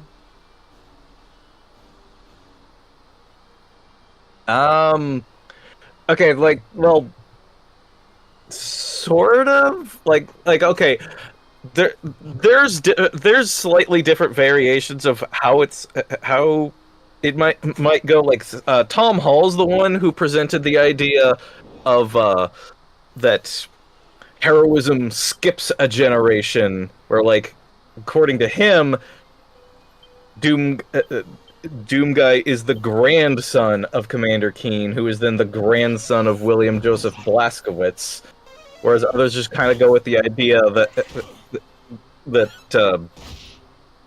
there may be a much larger gap between the two. Well, I'm assuming Commander Keen takes place in, like, late 80s, early 90s, like the modern day of when the games were made. Maybe. Have they ever clarified that? I'm not really sure. I'm a lot less familiar with Commander Keen. I did try to play it and got really lost.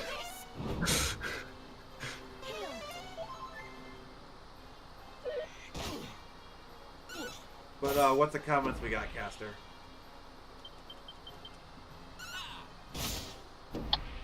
Let me see here. What do we got?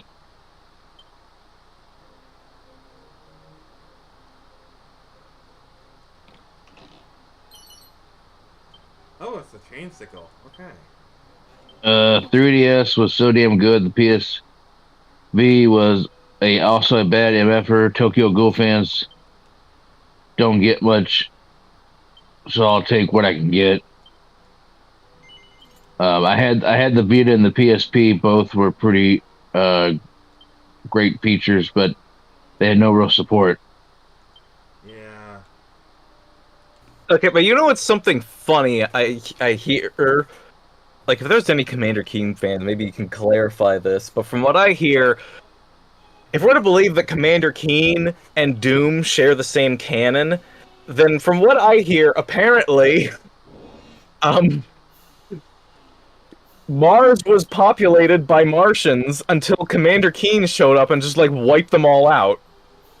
Which provides a pretty odd background detail for Doom, that this was a populated landscape that then just got genocided. It's almost like the lore has been made by like multiple groups of people over 30 years who never talked to each other, who also never really cared about the lore to begin with. So, well, this wasn't that way at all. This was like a gap of 2 years by the exact same people. Fair enough.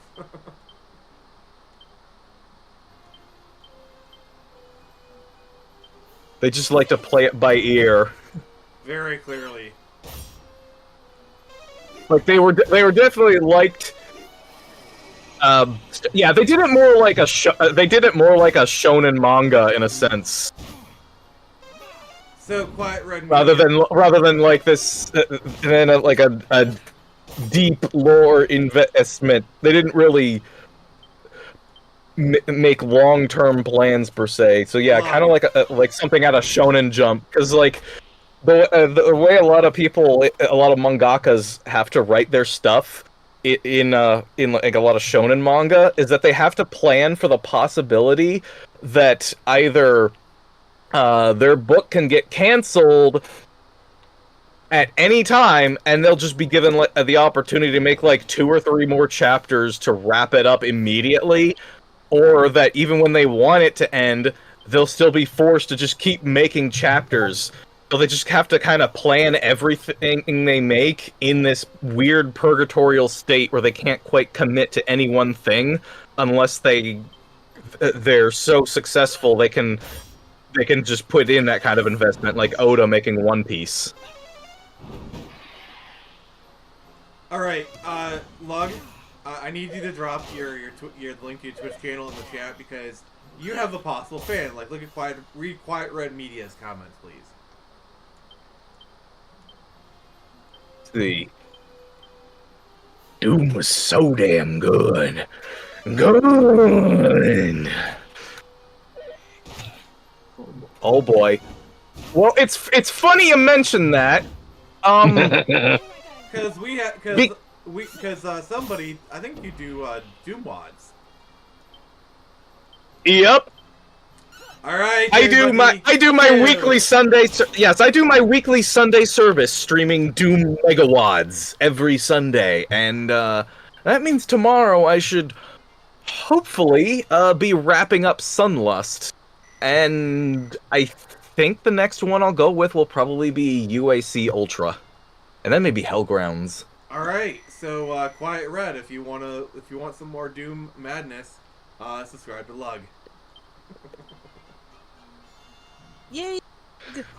Yeah, I always try to make sure you guys have a chance to chill.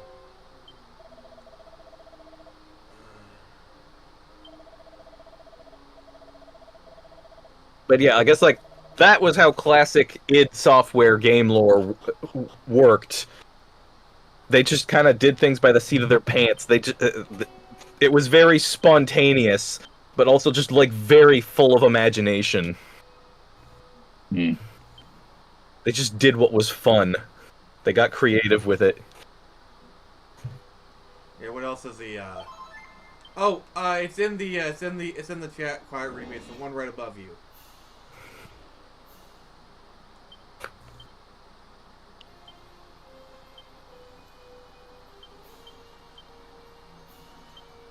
Oh, he just linked it again. Cool.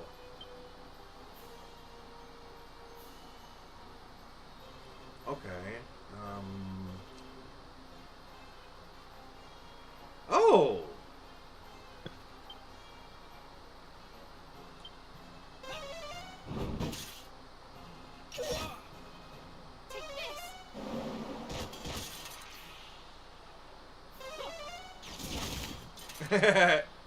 Yeah, Quiet Red is sandwich. Hee hee.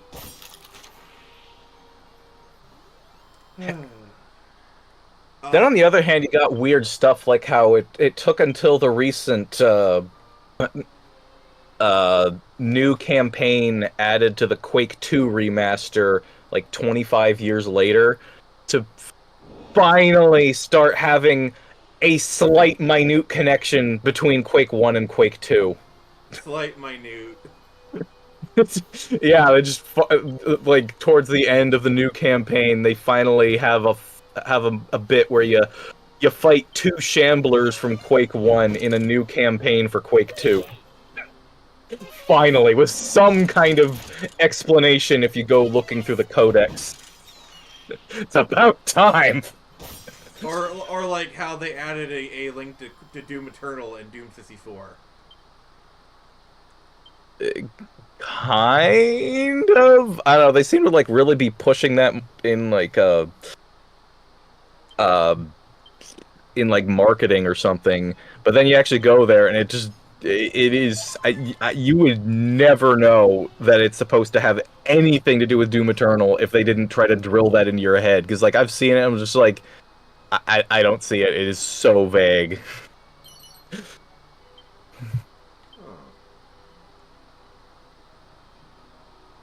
Oh, it's a friendly monster.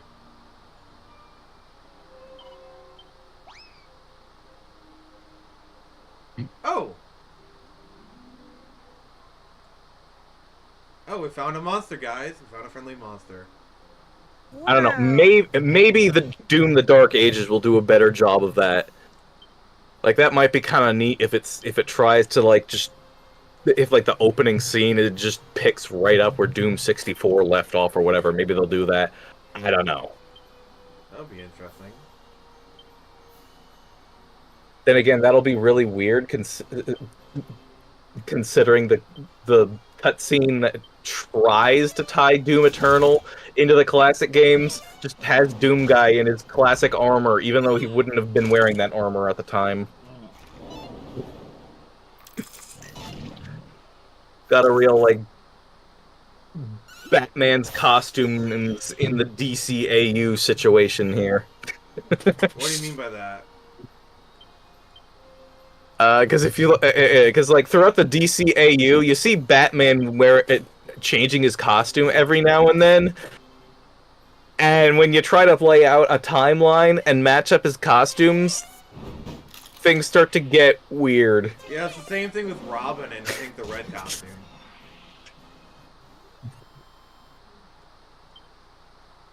Yeah, I remember watching like a Watchtower database video about that. Yeah, I guess that's what. Yeah, I know what you're talking about. That's what brought it to my attention. My favorite theory on for Justice League, like why Superman the first couple seasons is so like underpowered, and he has the weird age lines on his face, is because he's still like suffering from the effects of kryptonite. Okay. From the last couple episodes of his series. And I was like, you know what? I don't know if it would take that long for him to, like, flush it out of his system, but I'll buy it. Works for me. Because, like, if you watch the first, like, season or so of the original Justice League series, Superman gets bodied a lot. Yeah, even in Superman the Animated Series, he does. Oh yeah, isn't that what's called the Worf effect? It is. That's Yeah. literally what it is. Yeah.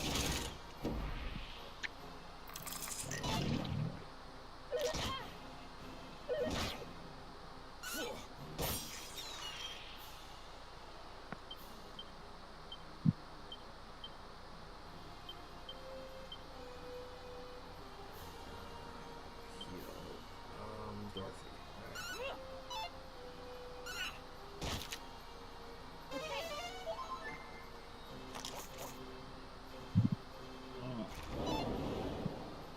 And then what are the comments saying? What's the Orbital Man saying?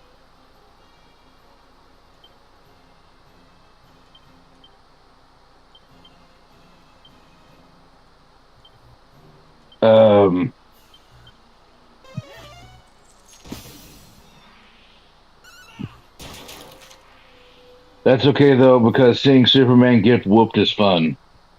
Ooh. And what's he say before that? He says, or it'll just link Doom to something else random, like Cow World or some ish. Oh god. Wait, what? What will? Doom. I think maybe, I don't know what they're doing, but it's funny.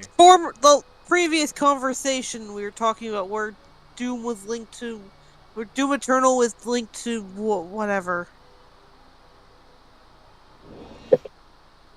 Memory of a Goldfish. Yep. Yep, it's fine, Nix. We love you.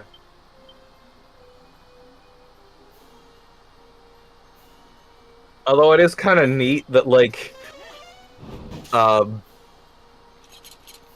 if you look at the Doom Slayer's bare arms in Doom Eternal, he has scars that match up with how he's being grabbed by a demon in the box art of the original game.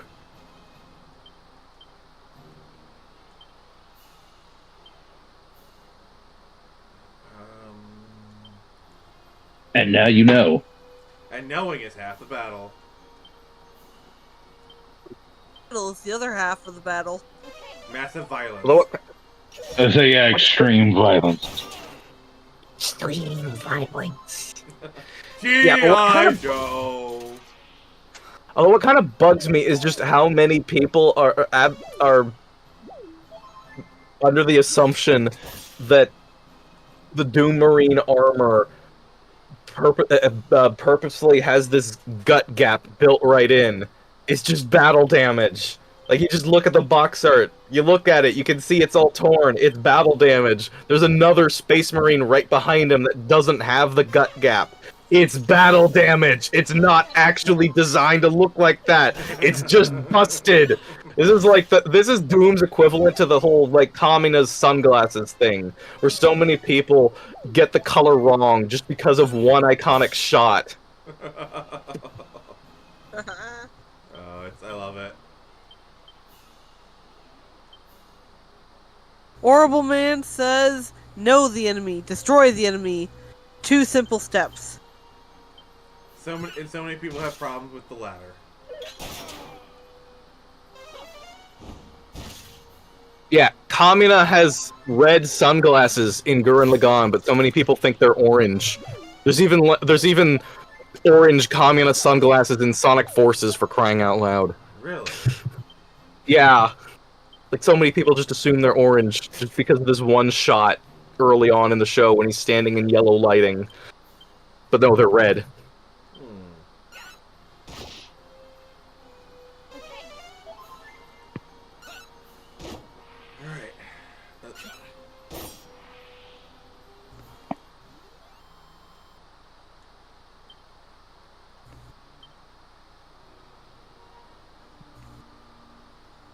Alright.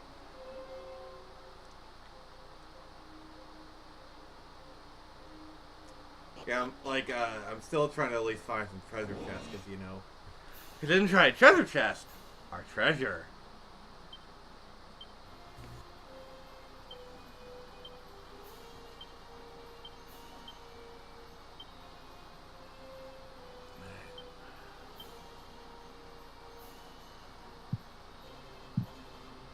Nope. Whoosh.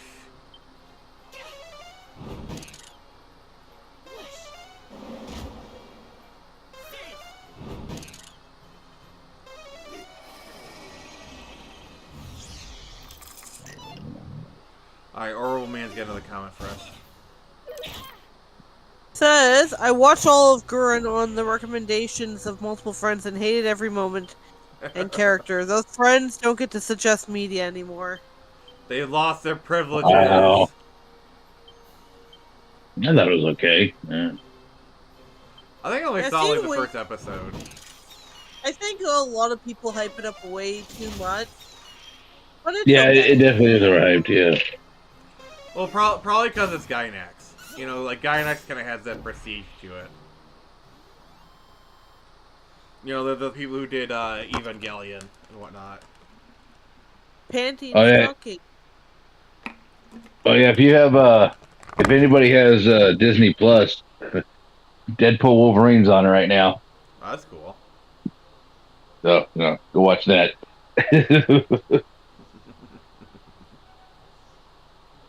Which is, I love, one thing I love about the Deadpool Wolverine movie is it's both a love letter to the Fox Marvel movies and a big dick slap to the face of Disney Marvel. Yeah, and they let it happen, too. Yeah. You have made me very desperate. My favorite is we can't say that. Kevin Feige won't let us say that. And it's like, he goes through all these different names for cocaine. One of them is, do you want to build a snowman? How the hell did Ryan get Disney to agree to let that in their movie? Yeah. Considering how much they joyride off of Frozen. Oh my god, actually, funny thing. So, in Kingdom Hearts 3, you go through the entirety of the Frozen, well, not the entire thing, but you go through, like, the last half of the Frozen movie, and everything building up to the boss fight of that world suggests that Elsa is going to be the final boss. But you know what Disney did? What? They stepped in and forced a change. Oh, wait. Making Hans the final villain. You mean the game or the movie? The game. To be fair, Elsa was supposed to be the villain in the movie as well. Yeah. But they changed it. But no, this was the Disney not wanting their cash cow to come out looking bad. In any way, shape, or form. But, like, they have this really cool fight with, like, a snow or ice wolf. And it's supposed to be Elsa being transformed by her magic and, like, the darkness or whatever. But instead, it's Hans. And it's like, but it doesn't make sense because why would Hans turn into a snow wolf? Because plot. Because plot. Oh my god! You owe me a Coke. Like, you owe me a Coke. He doesn't even show up in the game until that last fight scene.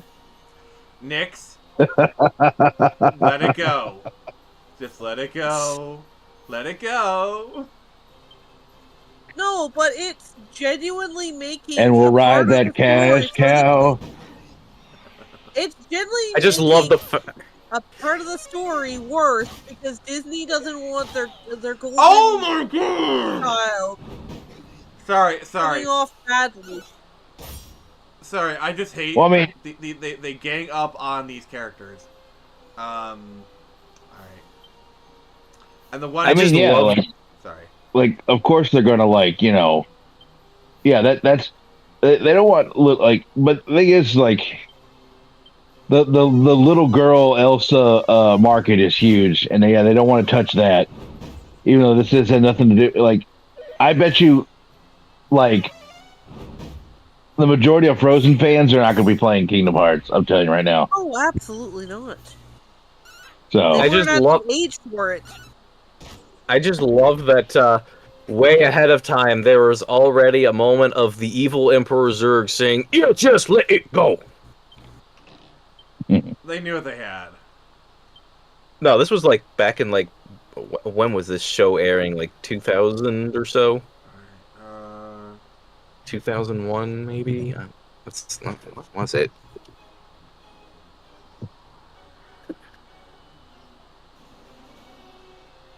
yeah, okay, both years.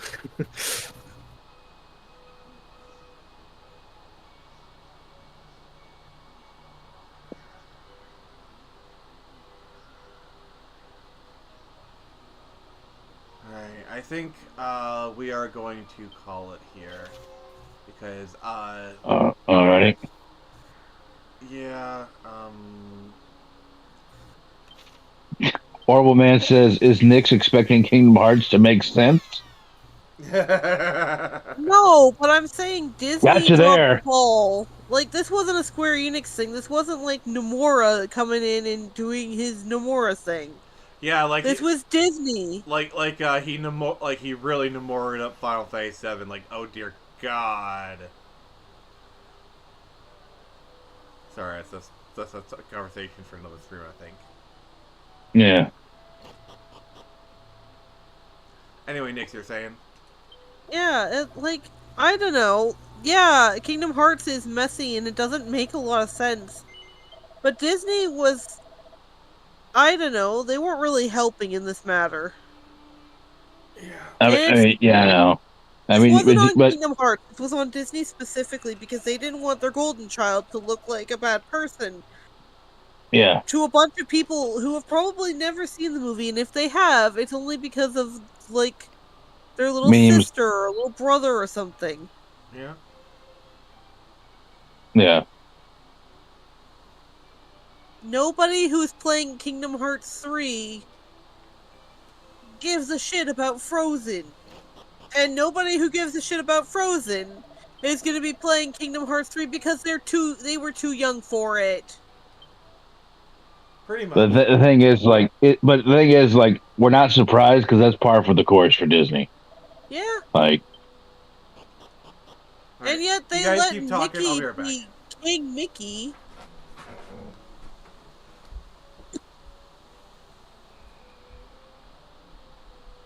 Do what? Honestly, I just,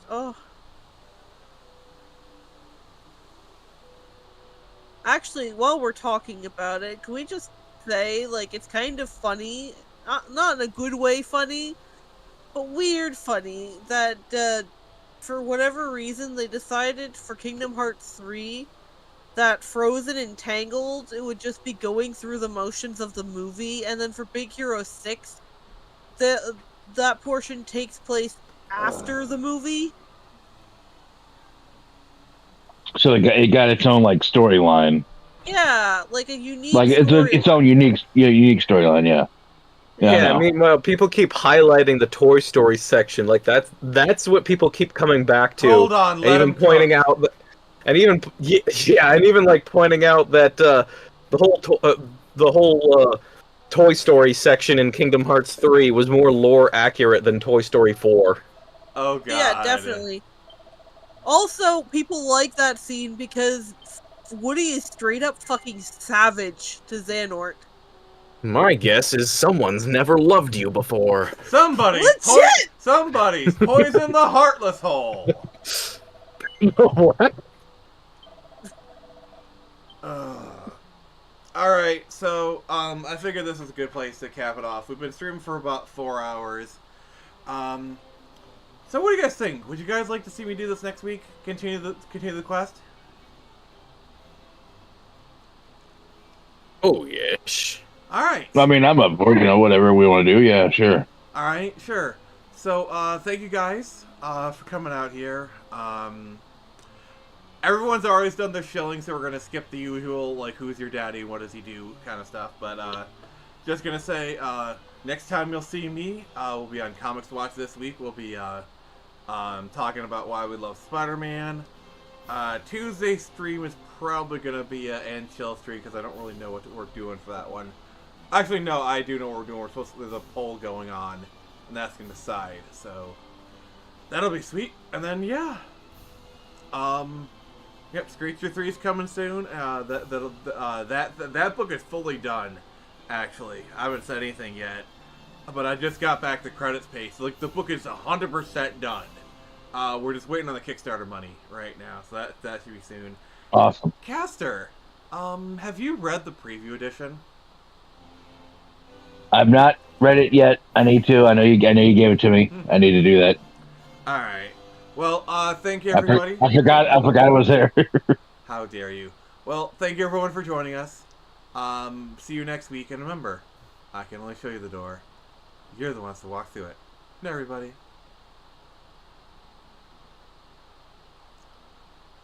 Okay. Let me just exit this out.